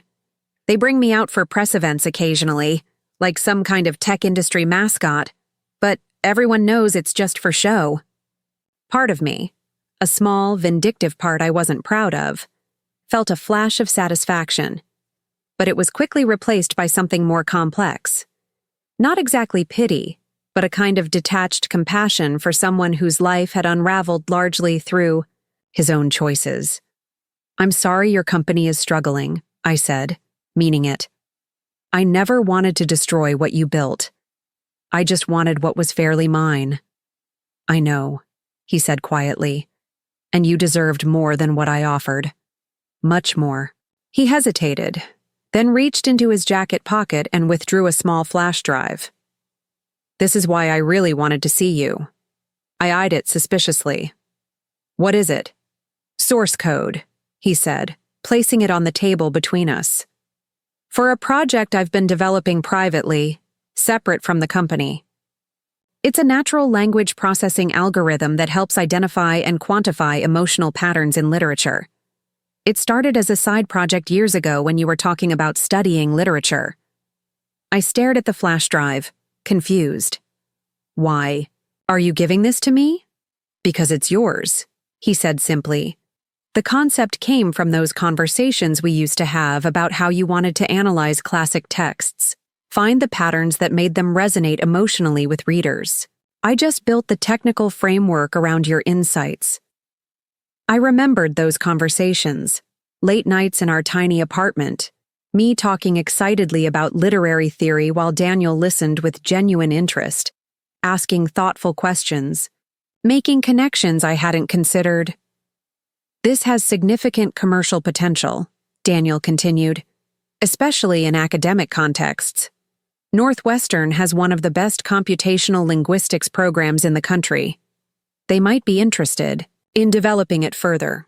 I made no move to take the flash drive. Is this some kind of peace offering? Or another business proposition? Neither, he replied. It's recognition of your intellectual contribution to something I created, of the fact that even when I stopped acknowledging it, your influence on my work never really disappeared. He pushed the flash drive closer to me. You don't have to do anything with it. I just needed you to have it. The gesture touched something in me I thought had hardened beyond reach. Not because of the potential value of what he was offering, but because it represented perhaps the first truly selfless act from Daniel in years. An acknowledgement that couldn't benefit him, might even cost him, but that he felt compelled to make anyway. Thank you, I said finally, picking up the flash drive. I'll think about what to do with it. He nodded, visibly relieved. There's one more thing. He hesitated, then continued. I'm moving back east, Boston. A small startup focusing on educational technology. Not as CEO, just a regular developer, starting over in a way. That sounds right, I said carefully. A chance to reconnect with why you started coding in the first place. Exactly. His smile was tentative, almost shy, reminiscent of the Daniel I'd first met. It's terrifying and liberating at the same time. We sat in silence for a moment, the weight of our shared history settling between us like a physical presence. Not the jagged, painful thing it had been months ago, but something smoother, worn down by time and perspective. I should go, he said eventually, standing. My flight leaves in a few hours. I rose as well, extending my hand in a gesture that felt both formal and deeply significant. Goodbye, Daniel. I hope you find what you're looking for in Boston. He took my hand, holding it for just a moment longer than necessary. And I hope Northwestern recognizes how fortunate they are to have you. He released my hand and walked to the door, then paused, looking back. For what it's worth, Rachel, you deserved better, and I'll regret how I treated you for the rest of my life.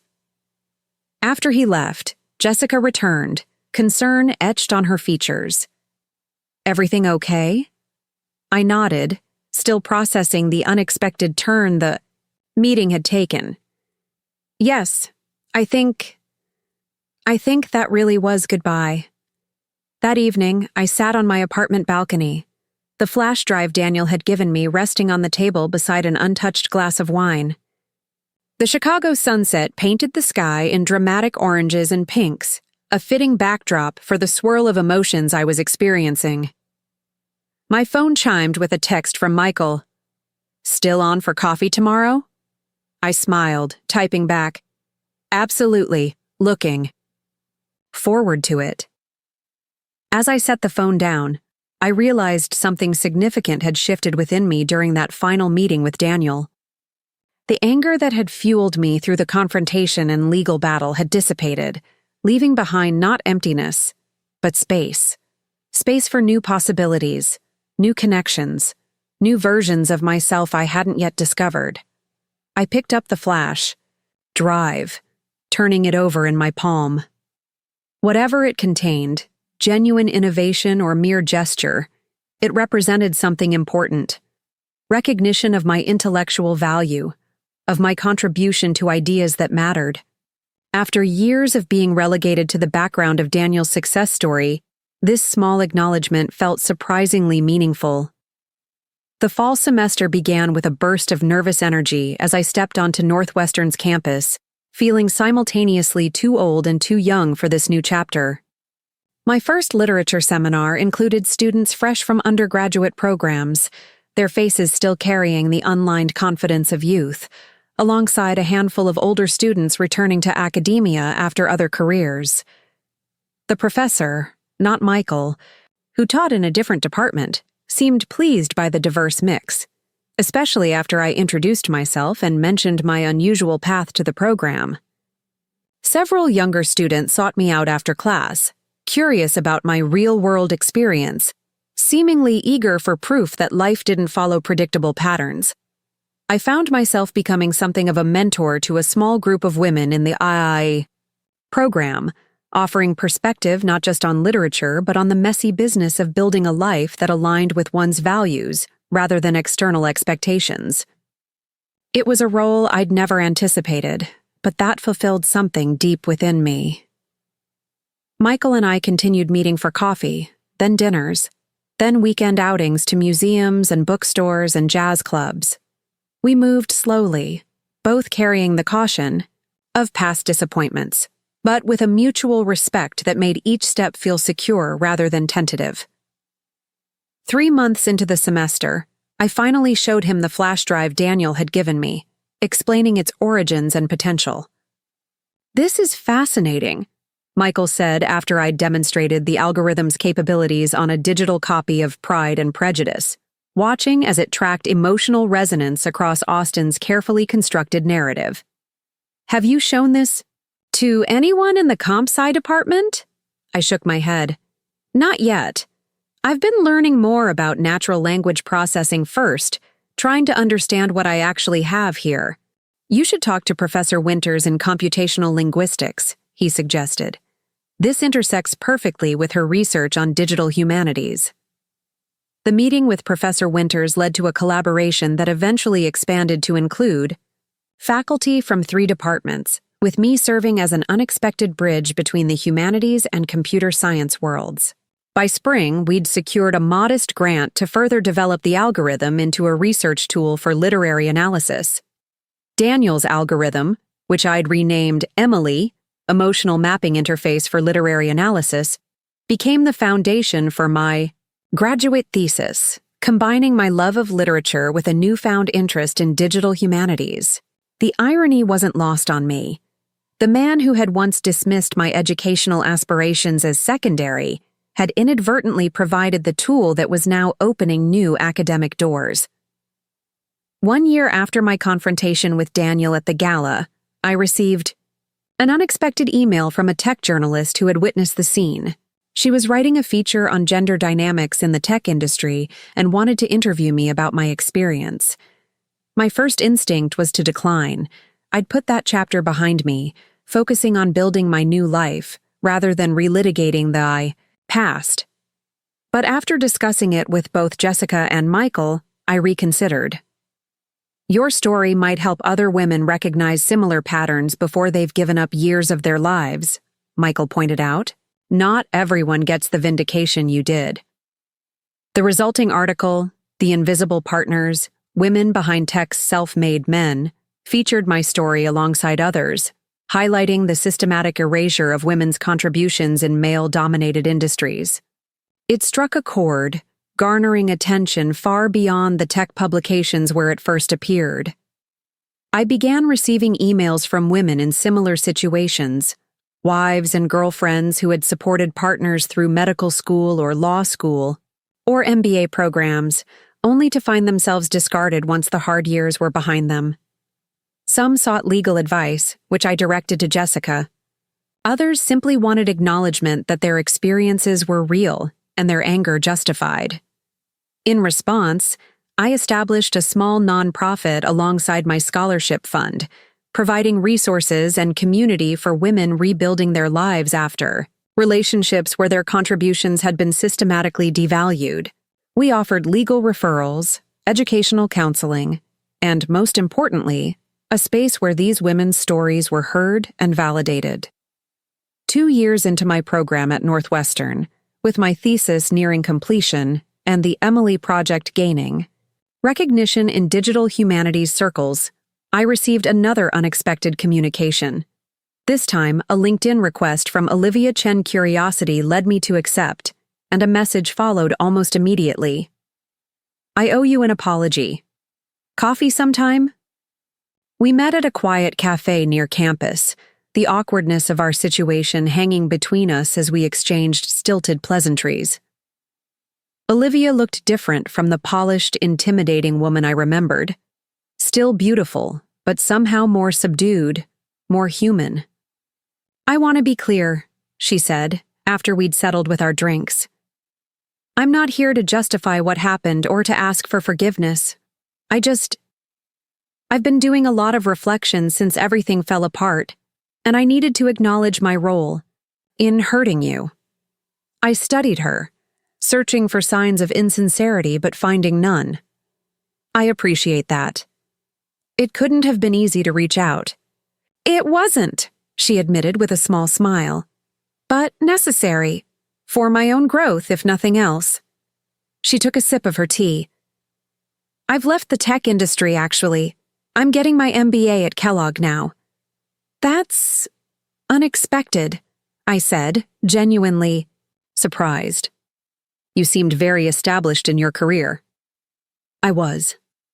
But after watching what happened with Daniel, how quickly everyone turned on him, how disposable we all ultimately were to the companies we gave everything to, I started questioning the culture I'd bought into. She paused. "Also, dating someone. Elsa's husband tends to force some uncomfortable self-examination." I couldn't help but laugh at her bluntness. I imagine it would. Our conversation continued for nearly 2 hours, evolving from awkward apology to something approaching genuine exchange. Olivia shared insights about the internal dynamics of Daniel's company that I'd never been privy to. I told her about my academic pursuits and the Emily Project.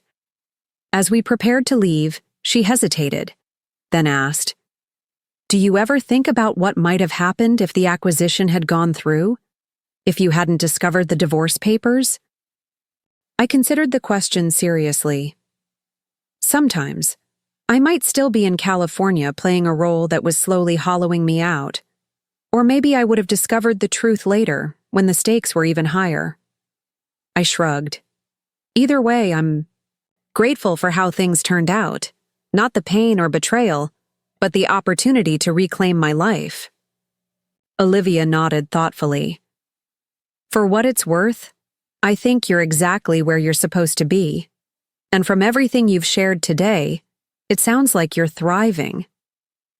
Walking home afterward, I reflected on the strange turns my life had taken, how the greatest betrayal I'd ever experienced had ultimately propelled me toward a future more authentic and fulfilling than the one I'd sacrificed so much to build with Daniel.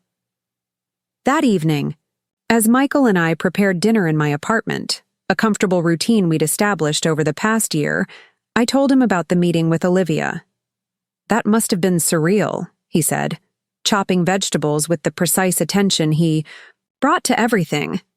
"It was," I agreed, stirring the risotto he'd taught me to make. "But also oddly healing. Like closing a loop I didn't realize was still open." He set down his knife, turning to face me. "You're remarkable. You know that? Most people would have been consumed by bitterness after what you went through. Instead, you've built something meaningful from the wreckage." I felt my cheeks warm at his praise. "I've had help. Good friends, a supportive sister, an insightful therapist." I bumped his hip with mine. "A patient English professor who makes excellent risotto." He smiled, pulling me closer. "I love you, Rachel Turner. Every complex, resilient, brilliant part of you." The words, spoken for the first time between us, settled in my chest like a warm stone. "I love you too," I replied, surprised by how easy it was to say, how true it felt. Later that night, lying beside Michael in the peaceful darkness, I thought about the woman I'd been 6 years ago, the coffee shop barista who had written her number on a cup, believing love meant subsuming herself in someone else's dreams. That woman was gone, transformed through fire into someone stronger, clearer, more fully herself. The journey had been painful, the lessons hard-won, but as I drifted toward sleep, I felt only gratitude for the path that had led me here, to this life that was, finally and completely my own. 3 years into my new life in Chicago, I stood, nervously outside the university auditorium where I would be defending my thesis. My fingers fidgeted with the small, polished stone Michael had given me that morning. A worry stone, he'd called it, pressing it into my palm with a kiss for luck. "You're going to be brilliant," he'd assured me.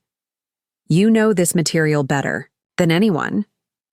Now, as I watched faculty members and fellow students file into the room, I tried to channel that confidence. My thesis committee included professors from 3 departments: literature, computer science, and linguistics, a reflection of how the Emily Project had evolved beyond its original scope. Emily, my sister, not the algorithm, arrived with her, husband and daughter in tow. Lily, now a precocious 5-year-old who immediately demanded to sit in the front row to see Aunt Rachel be a doctor. "Not quite a doctor yet, sweetheart," I corrected, kneeling to her level. "This is just one step in the process." "But you're gonna win, right?" Lily asked with a child's straightforward logic. I laughed. "It's not exactly about winning. It's about showing that my research has value." Jessica arrived next, having rescheduled a court appearance to attend. "Wouldn't miss this for anything," she said, hugging me tightly. "From divorce papers to doctoral defense. Quite the journey." "Not quite doctoral," I clarified. "Just master's for now." "For now," Jessica emphasized with a knowing smile. "We both know you're not stopping here." She was right, of course. The success of the Emily Project had already prompted discussions about continuing into a PhD program with potential funding from a digital humanities initiative. What had begun as a fresh start had evolved into a genuine passion, opening doors I'd never imagined for myself. Professor Winters, my primary advisor, appeared in the hallway, clipboard in hand. "Ready, Rachel. We're all set to begin." I took a deep breath, squeezing the worry stone once more before slipping it into my pocket. As ready as I'll ever be. The defense itself passed in a blur of focused concentration. I presented my research on using computational analysis to track emotional patterns in 19th century literature, demonstrating how Emily could identify subtle shifts in tone and sentiment that often eluded traditional close reading. The questions from my committee were challenging but fair, probing the boundaries of my methodology and the broader implications of my findings. When it was over, when Professor Winters announced that I had successfully defended my thesis with distinction, the room erupted in applause. Lily's cheer was the loudest of all, her small voice carrying with unrestrained pride. "That's my aunt. She totally won." The celebration dinner afterward, at a restaurant Michael had reserved near the lake, brought together the various threads of my new life: academic colleagues, friends from my nonprofit work, Emily and her family, Jessica, and her partner. Michael's parents had even driven in from Michigan for the occasion, having embraced me with a warmth that still sometimes caught me off guard. "A toast," Michael said, rising as dessert was served. "To Rachel, who reminds us all that it's never too late to reclaim your path, to pursue your passions, to become the author of your own story." The words resonated through me as glasses clinked around the table. Author of my own story. Yes, that was exactly what I'd become. Later that night, as Michael and I walked along the lakeshore, the city lights reflecting on the water, he suddenly stopped, turning to face me. "I've been waiting for the right moment for this," he said, his voice carrying an uncharacteristic note of nervousness. "And I think this might be it." Before I realized what was happening, he was kneeling on one knee, holding a small velvet box. "Rachel Turner, you are the most remarkable person I've ever known. The way you've rebuilt your life, the compassion you show to others even after your own pain, your brilliant mind and generous heart. Loving you has been the greatest privilege of my life." He opened the box, revealing a simple but elegant ring. "Would you consider building the next chapter with me as partners in every sense?" I stared down at him, momentarily speechless. After the collapse of my marriage to Daniel, I'd assumed that chapter of my life was closed forever, that I might find companionship, even love, but never again risk the vulnerability of marriage. Yet here was Michael, offering something fundamentally different from what I'd had before, not absorption into his life, but partnership in creating something new together. "I know what you're thinking," he said when my silence stretched. "And I want you to know that I'm not asking you to give up anything. Not your name, not your autonomy, not your dreams. I'm just asking for the chance to walk beside you, whatever path you choose." The tears that filled my eyes surprised me. "Yes," I whispered, then again, more firmly. "Yes, I would love to build this next chapter with you." He slipped the ring onto my finger, a perfect fit, then stood and pulled me into his arms. As we kissed beneath the Chicago stars, I felt a profound sense of rightness, of having come full circle not to where I began, but to where I was always meant to be. News of our engagement spread quickly through our circles, generating a wave of congratulations and well wishes. Emily immediately appointed herself wedding planner, though I gently reminded her we hadn't yet set a date, or even discussed what kind of ceremony we wanted. "Just something small," I told her over brunch the following weekend. "Intimate, no fuss. Small. Can still be special," she insisted. "And after everything, don't you think you deserve a real celebration?" I understood what she meant. My wedding to Daniel had been a courthouse affair, followed by pizza in our tiny apartment, partly due to our limited finances at the time, but also because Daniel had been eager to formalize our relationship without the unnecessary expense of a traditional ceremony. "We'll see," I conceded, knowing Emily wouldn't let the matter drop. "But first, Michael and I need to figure out living arrangements. His lease is up next month, and my place is really too small for both of us." "You could look in our neighborhood," Emily suggested eagerly. "There's that Victorian that just went on the market a few blocks from us. 3 bedrooms, garden, walking distance to the park. On a professor's salary and a graduate student's stipend?" I laughed. "I don't think so." Emily gave me a pointed look.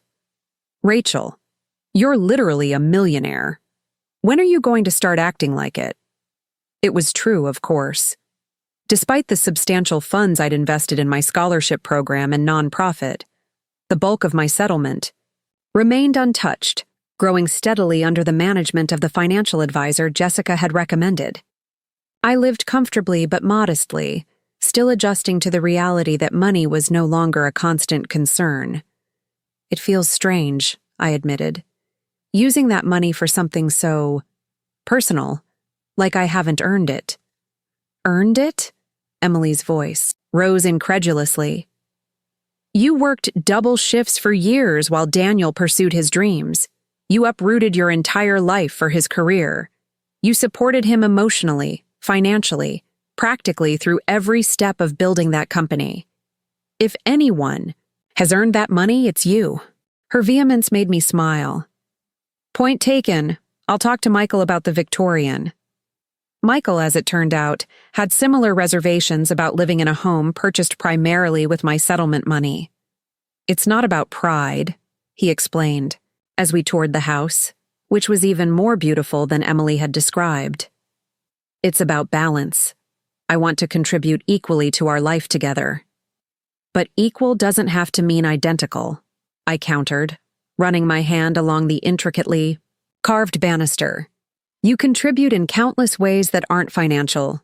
Besides, what matters is that we both feel at home there, that it's ours, regardless of who paid what." We compromised in the end.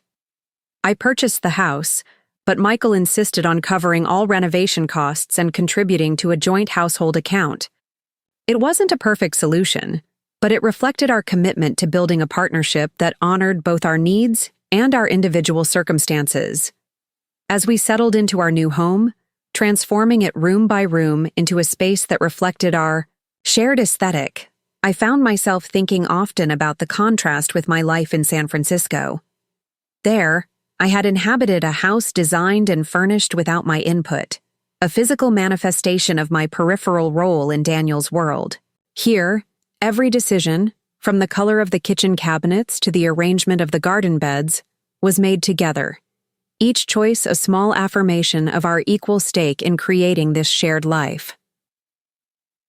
3 months after my thesis defense, as we were finalizing wedding plans for a small ceremony in the Chicago Botanic Garden, I received an unexpected email from a name I hadn't seen in my inbox for years. Daniel Whitman. Subject: Emily Patent Application. Rachel, I hope this finds you. Well, I recently learned through industry connections about the success of the Emily algorithm in academic circles. Congratulations. It's impressive work that deserves recognition. I've been informed that Northwestern is preparing a patent application for the technology. While I fully support this and make no claim to ownership, I wanted to ensure you're aware that my name should not appear anywhere on the application. The intellectual foundation of this project was always yours, and my contribution was merely technical implementation of your insights. I've attached a formal letter confirming this, which you can share with the university's legal team if helpful. They may reach out to verify, which I'm happy to accommodate. On a personal note, I heard about your engagement. I'm genuinely happy for you. You deserve every happiness. Best regards, Daniel. I stared at the screen, reading the message twice to ensure I hadn't misunderstood.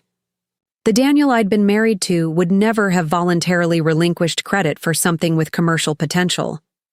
This unexpected gesture of generosity, or perhaps justice, caught me completely off guard. Everything okay? Michael asked, noticing my expression as he entered our home office with coffee. I turned the screen toward him. From Daniel, about the Emily project. Michael read the email, his eyebrows rising. That's surprisingly decent of him. Yes, I agreed softly. It is. I forwarded the email to Professor Winters and the university's technology transfer office, then drafted a brief reply to Daniel. Thank you for this. It's both unexpected and appreciated. I'm glad to know Northwestern won't encounter any complications with the patent process. Life in Chicago is good, fulfilling in ways I never anticipated. I hope you found similar satisfaction in Boston. Best, Rachel. His response came the next day, brief but sincere. I'm getting there. Different path than I imagined, but maybe the right one. The startup is small but meaningful. Educational tools for underserved schools. No billion-dollar exit on the horizon, but work that matters. Congratulations again on your engagement and all your success. You were always the stronger one between us. DEI. I closed the email without replying, feeling a chapter truly end. Whatever. Complex emotions I still harbored toward Daniel, resentment, disappointment, the ghost of what had once been love. They no longer held power over my present or future. He had become, simply, a person from my past, neither demon nor saint, just a flawed human who had made mistakes and was perhaps, in his own way, trying to make amends. 2 weeks later, I stood in a sunlit corner of the Botanic Gardens Rose Pavilion, watching as our small gathering of friends and family took their seats. My dress, a simple sheath in pale blue rather than traditional white, had been designed by Emily's friend, the same one who had created my statement gown for the acquisition gala years ago. Ready? Emily asked, adjusting the small wreath of flowers in my hair. No cold feet? I smiled, feeling surprisingly calm. Not even slightly chilly.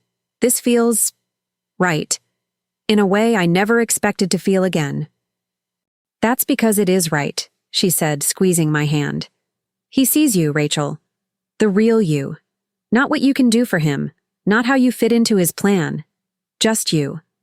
The ceremony itself was brief but meaningful, with vows we had written ourselves.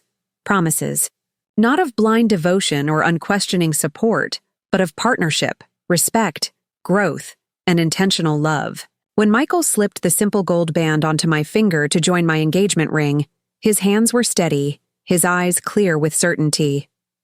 "I now pronounce you partners in life," declared the celebrant, a friend from Michael's department with a sideline in officiating weddings.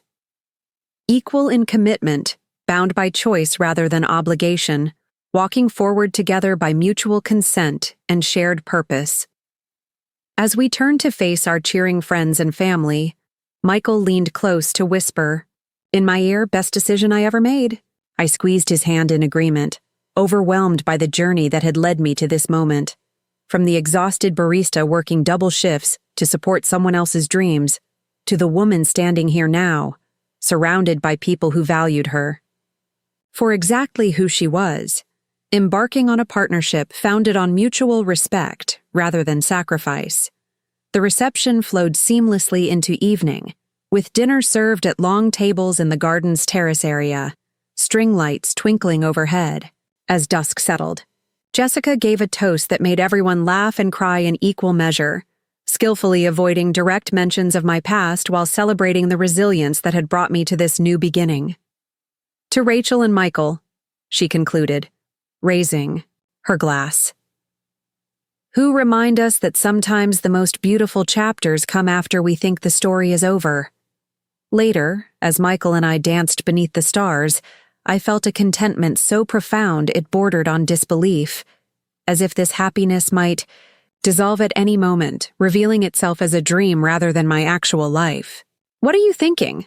Michael asked, noting my expression. "That I never expected to be here," I admitted.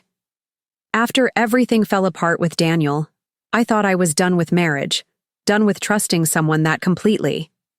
He nodded, understanding without judgment. "And now I realize what I was missing before, that true partnership doesn't require disappearing into someone else's life. It means building something new together, where both people remain whole." Michael smiled, pulling me closer. "That's exactly what we're doing." The fall semester brought new developments in both our professional lives. Michael received tenure, ending years of uncertainty about his academic future. I was formally accepted into Northwestern's interdisciplinary PhD program, with a focus on digital humanities and computational approaches to literary analysis. Meanwhile, the patent application for Emily proceeded smoothly, with the university's technology transfer, office projecting significant interest from educational technology companies once the patent was secured. As the primary developer, I would receive a percentage of any licensing revenue, an unexpected financial windfall that I immediately earmarked for expanding my scholarship program. The nonprofit I'd established had grown beyond its initial scope, now offering not just resources and community for women rebuilding after relationships where their contributions had been devalued, but also professional development workshops, legal clinics, and partnerships with educational institutions providing re-entry pathways for women whose careers had been interrupted. "You've built something remarkable here," Jessica commented during one of our monthly advisory board meetings. "Something that's changing lives in tangible ways." "We've built it," I corrected, acknowledging the team of dedicated volunteers and part-time staff who had helped transform my personal experience into a broader mission. One crisp October evening, as Michael and I walked home from a faculty dinner, he broached a subject we'd been circling for months. "Have you given any more thought to what we discussed about starting a family?" I had, in fact, been thinking about it constantly, weighing the demands of my academic program against the deep desire that had surprised me with its intensity. At 34, I was acutely aware of the biological clock that feminist theory acknowledged while rightly critiquing. "I have," I admitted, "and I think I'm ready. Or as ready as anyone ever is for something that changes everything." Michael's face lit up with barely contained joy. "Really? You're sure? Because we can wait if you need more time, if you want to finish your program first." I shook my head, smiling at his immediate shift to accommodation. The program will still be there. And honestly, there's never going to be a perfect time. But this feels right, building our family while we're building everything else. We decided to begin trying immediately, without putting pressure on the process or setting rigid timelines. Still, I found myself unexpectedly emotional when, just before Christmas, a home test confirmed what my body had already been suggesting. "It's positive," I called to Michael, who was waiting anxiously in the bedroom. "We're going to have a baby."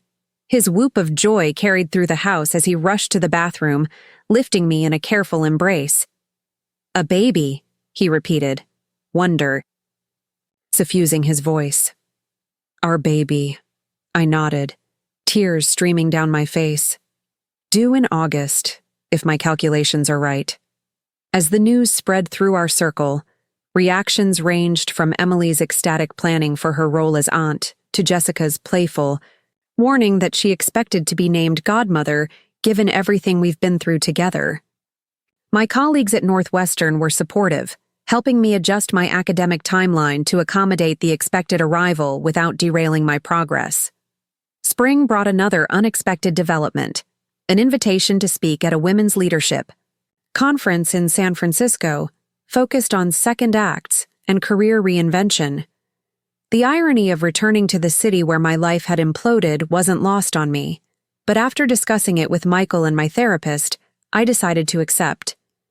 It might provide a certain symmetry, my therapist suggested. Returning not as you left, wounded and angry, but as you are now, successful, centered, creating a new life in multiple senses. Michael couldn't accompany me due to end of semester obligations, but Jessica volunteered to join me for moral support.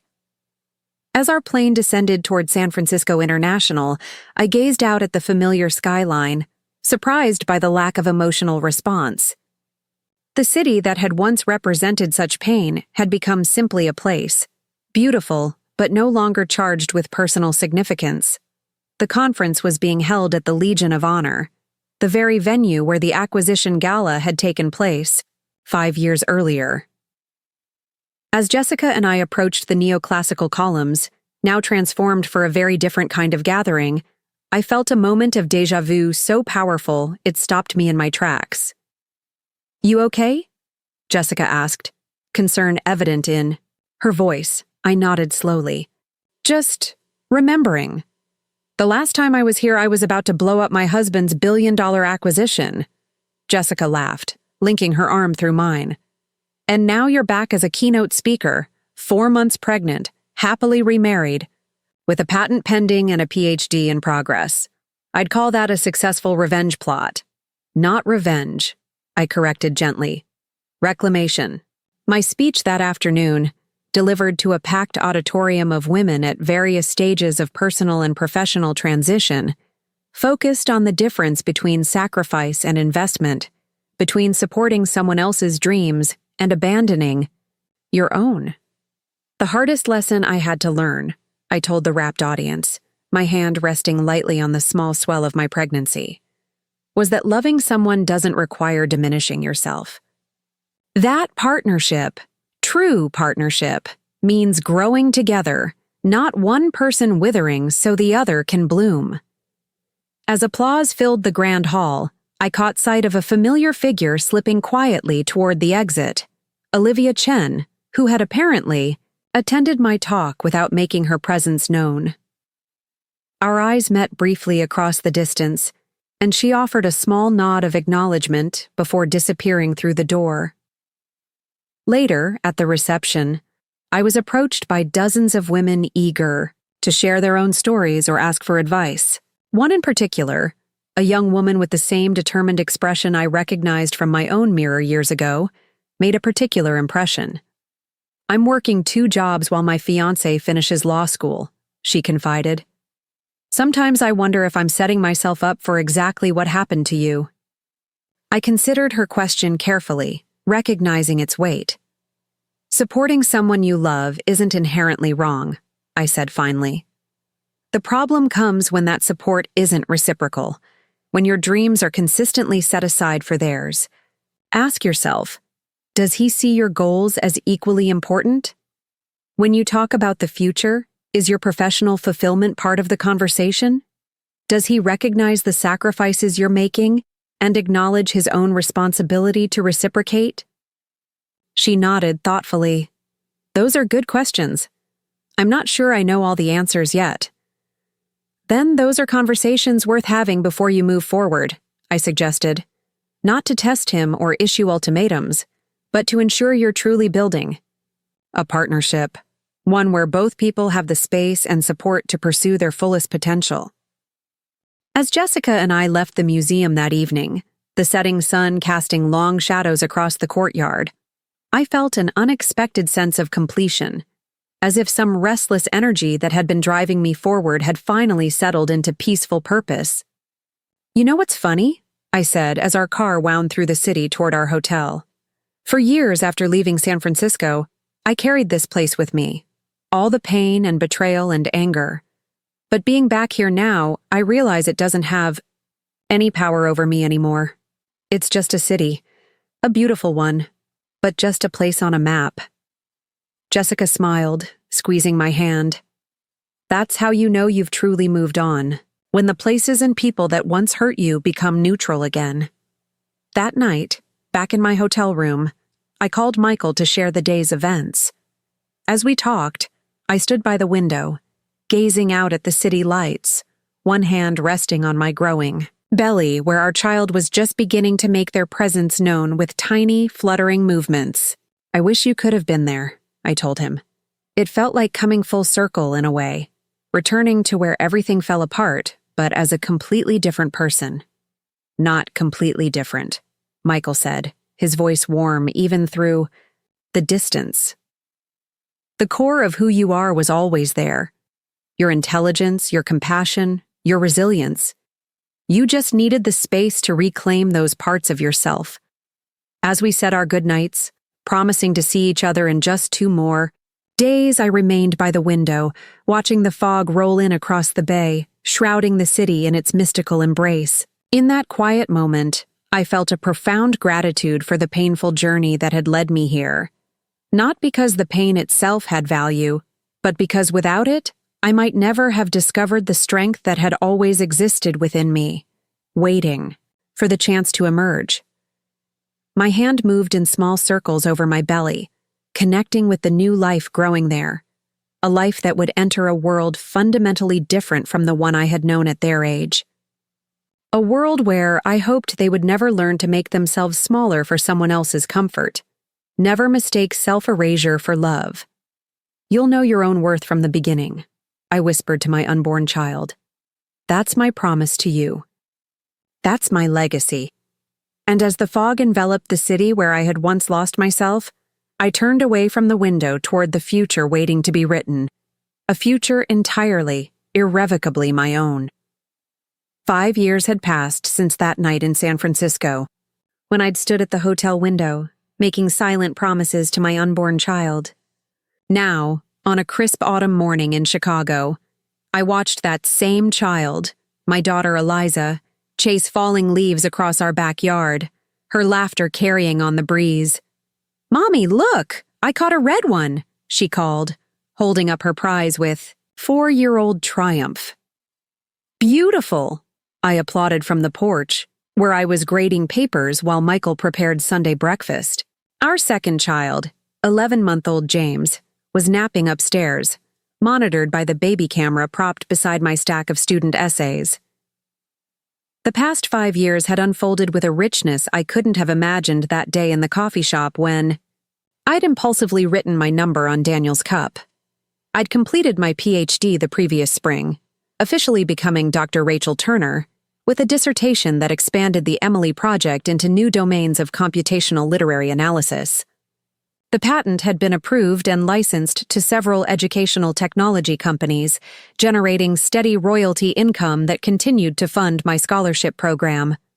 My nonprofit had grown into a nationally recognized organization with chapters in 12 cities, providing resources and community for women rebuilding their lives after relationships where their contributions had been systematically devalued. We'd recently been featured in a major women's magazine, bringing a fresh wave of donations and volunteers.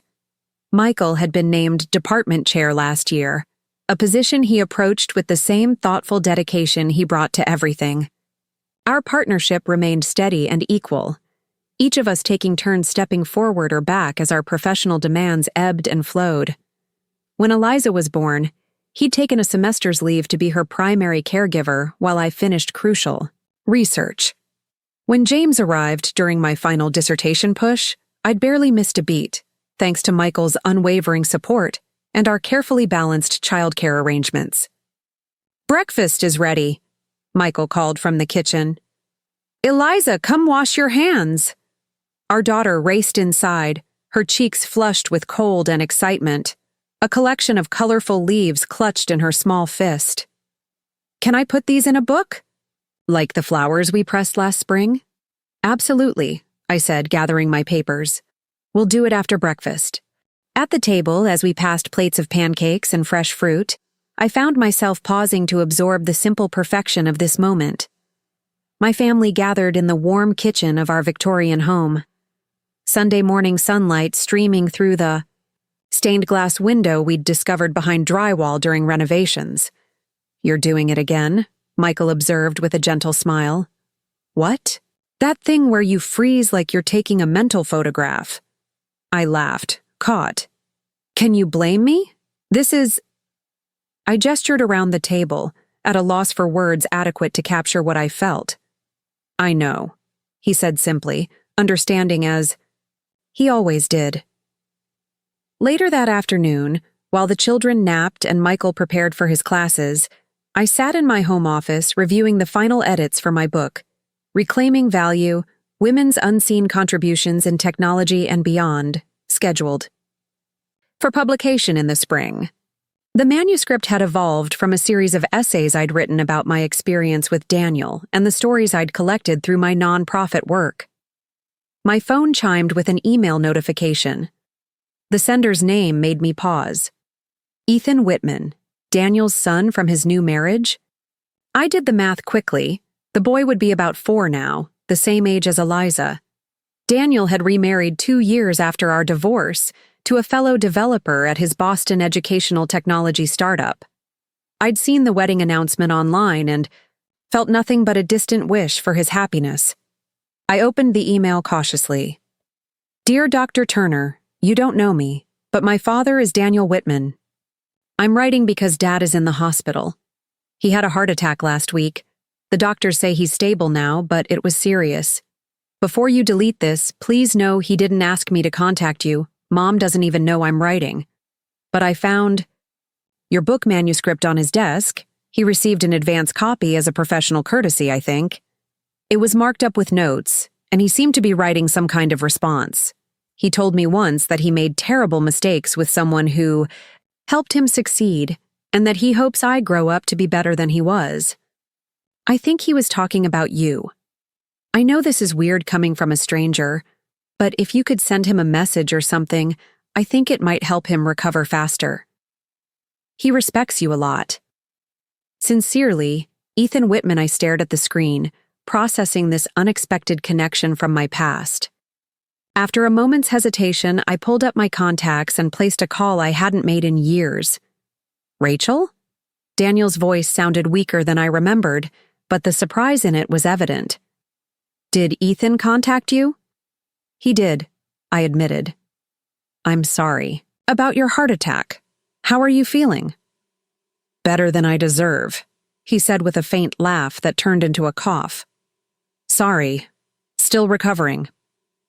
"Your son seems very thoughtful," I offered, "reaching out to a stranger on your behalf." "He's remarkable," Daniel agreed, pride warming his tone. "Much more emotionally intelligent than I was at his age. Or any age, really." An awkward silence stretched between us, filled with the weight of our shared history. "Ethan mentioned you have an advance copy of my book," I said finally. "Yes," Daniel confirmed. "Your publisher sent it for a potential blurb. I was trying to find the right words. And I wanted to acknowledge the truth of your account without seeming self-serving or defensive. It's a powerful book. Rachel." It will help a lot of people recognize patterns they might be trapped in. His sincerity caught me off guard. Thank you. That means something, coming from you. I've been following your work from a distance, he continued. The nonprofit, the Emily Project, your academic career, you've built something meaningful. Everything you always wanted to do before we took a different path, I finished for him, unwilling to rehash old wounds. Yes, he said quietly. A path that ultimately led you where you needed to be, even if the journey was harder than it should have been. I glanced at the framed photo on my desk. Eliza and James with Michael and me at the lake last summer, all of us laughing as waves crashed around our knees. I'm happy, Daniel, I said simply. Truly happy. I know, he replied. I am too, in a different way than I expected. The startup isn't making millions, but we're helping schools in underserved communities implement technology that actually improves learning outcomes. And being Ethan's father, it's changed everything about how I see the world. We talked for a few more minutes about his recovery plans, about the educational technology field where our professional interests still occasionally overlapped, about nothing in particular. It wasn't a dramatic reconciliation or an emotional purging, just a quiet conversation between two people who had once known each other intimately and now existed in separate orbits, connected only by the gravity of shared history. I should let you rest, I said eventually. Take care of yourself, Daniel. You too, Rachel, and thank you for picking up the phone. After we hung up, I sat in my office for a long time, feeling a sense of closure I hadn't realized I still needed. There was no anger left, no resentment, just a peaceful acknowledgement that every step of my journey, even the painful ones, had led me exactly where I was meant to be. That evening, after the children were asleep, Michael and I sat on our back porch with glasses of wine, watching as the first stars appeared in the darkening sky. I talked to Daniel today, I said, breaking our comfortable silence. His son reached out. Daniel had a heart attack last week.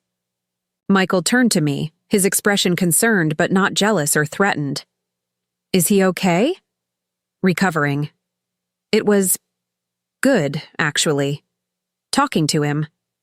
Like closing a circle that had one last gap. Michael nodded, understanding as always.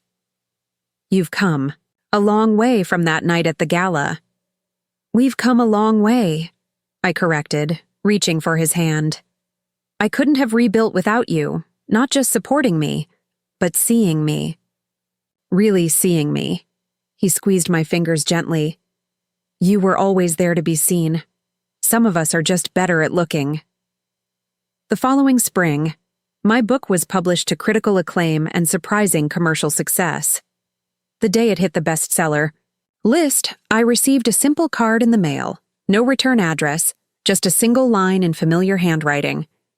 You always were the strongest one. Thank you for showing others how to find their strength too. I didn't need a signature to know who had sent it. I placed the card in my desk drawer, a final artifact from a chapter-long closed. 10 years to the day after I had discovered those divorce papers in Daniel's briefcase, I stood at a podium in Washington, D.C., addressing a congressional committee on women's economic empowerment. My testimony drew on both personal experience and the data we'd gathered through a decade of work with my nonprofit.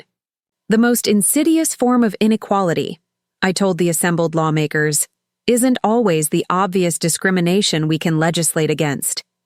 It's the subtle expectation that women's dreams, ambitions, and contributions are secondary, supporting characters in someone else's success story rather than protagonists in their own. As cameras flashed and questions followed, I felt a profound sense of having come full circle, from the exhausted barista working double shifts to support someone else's ambitions to a respected voice advocating for systemic change. That night, in my hotel room, I video called home, smiling as Eliza and James crowded the screen, eager to share their day's adventures with Michael at the Science Museum. Their faces, his steady presence, were the truest measure of how far I'd come.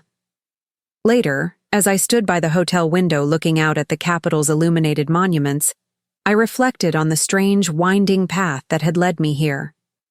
Working, too, jobs to put my husband through college hadn't been a mistake. The mistake had been forgetting that I deserved the same investment in return. The love I'd given hadn't been wrong. The problem was loving someone who couldn't value it properly. In the end, karma had indeed had other plans for both of us. Daniel had lost the acquisition that would have made him a billionaire, but found meaningful work and a family where he was learning to be a better man. And I had lost a marriage built on unequal sacrifice, but gained a life rich with purpose, partnership, and genuine fulfillment. As I turned from the window toward bed, my phone lit up with a message from Michael. "Remember the first time we met? At that cafe? I knew then you were going to change the world. So proud of you today." I smiled, typing back. "The world's still a work in progress, but our piece of it? I'd say we've built something beautiful." And we had, not just a family or a home or successful careers, but something far more precious. A life where both of us could shine, where sacrifice was mutual and temporary, rather than expected and endless, where love amplified rather than diminished. It wasn't the future I'd imagined when I'd written my number on a coffee cup all those years ago. It was infinitely better. Up next, you've got 2 more standout stories right on your screen. If this one hit the mark, you won't want to pass these up. Just click and check them out. And don't forget to like, subscribe, and turn on the notification bell so you don't miss any upload from us.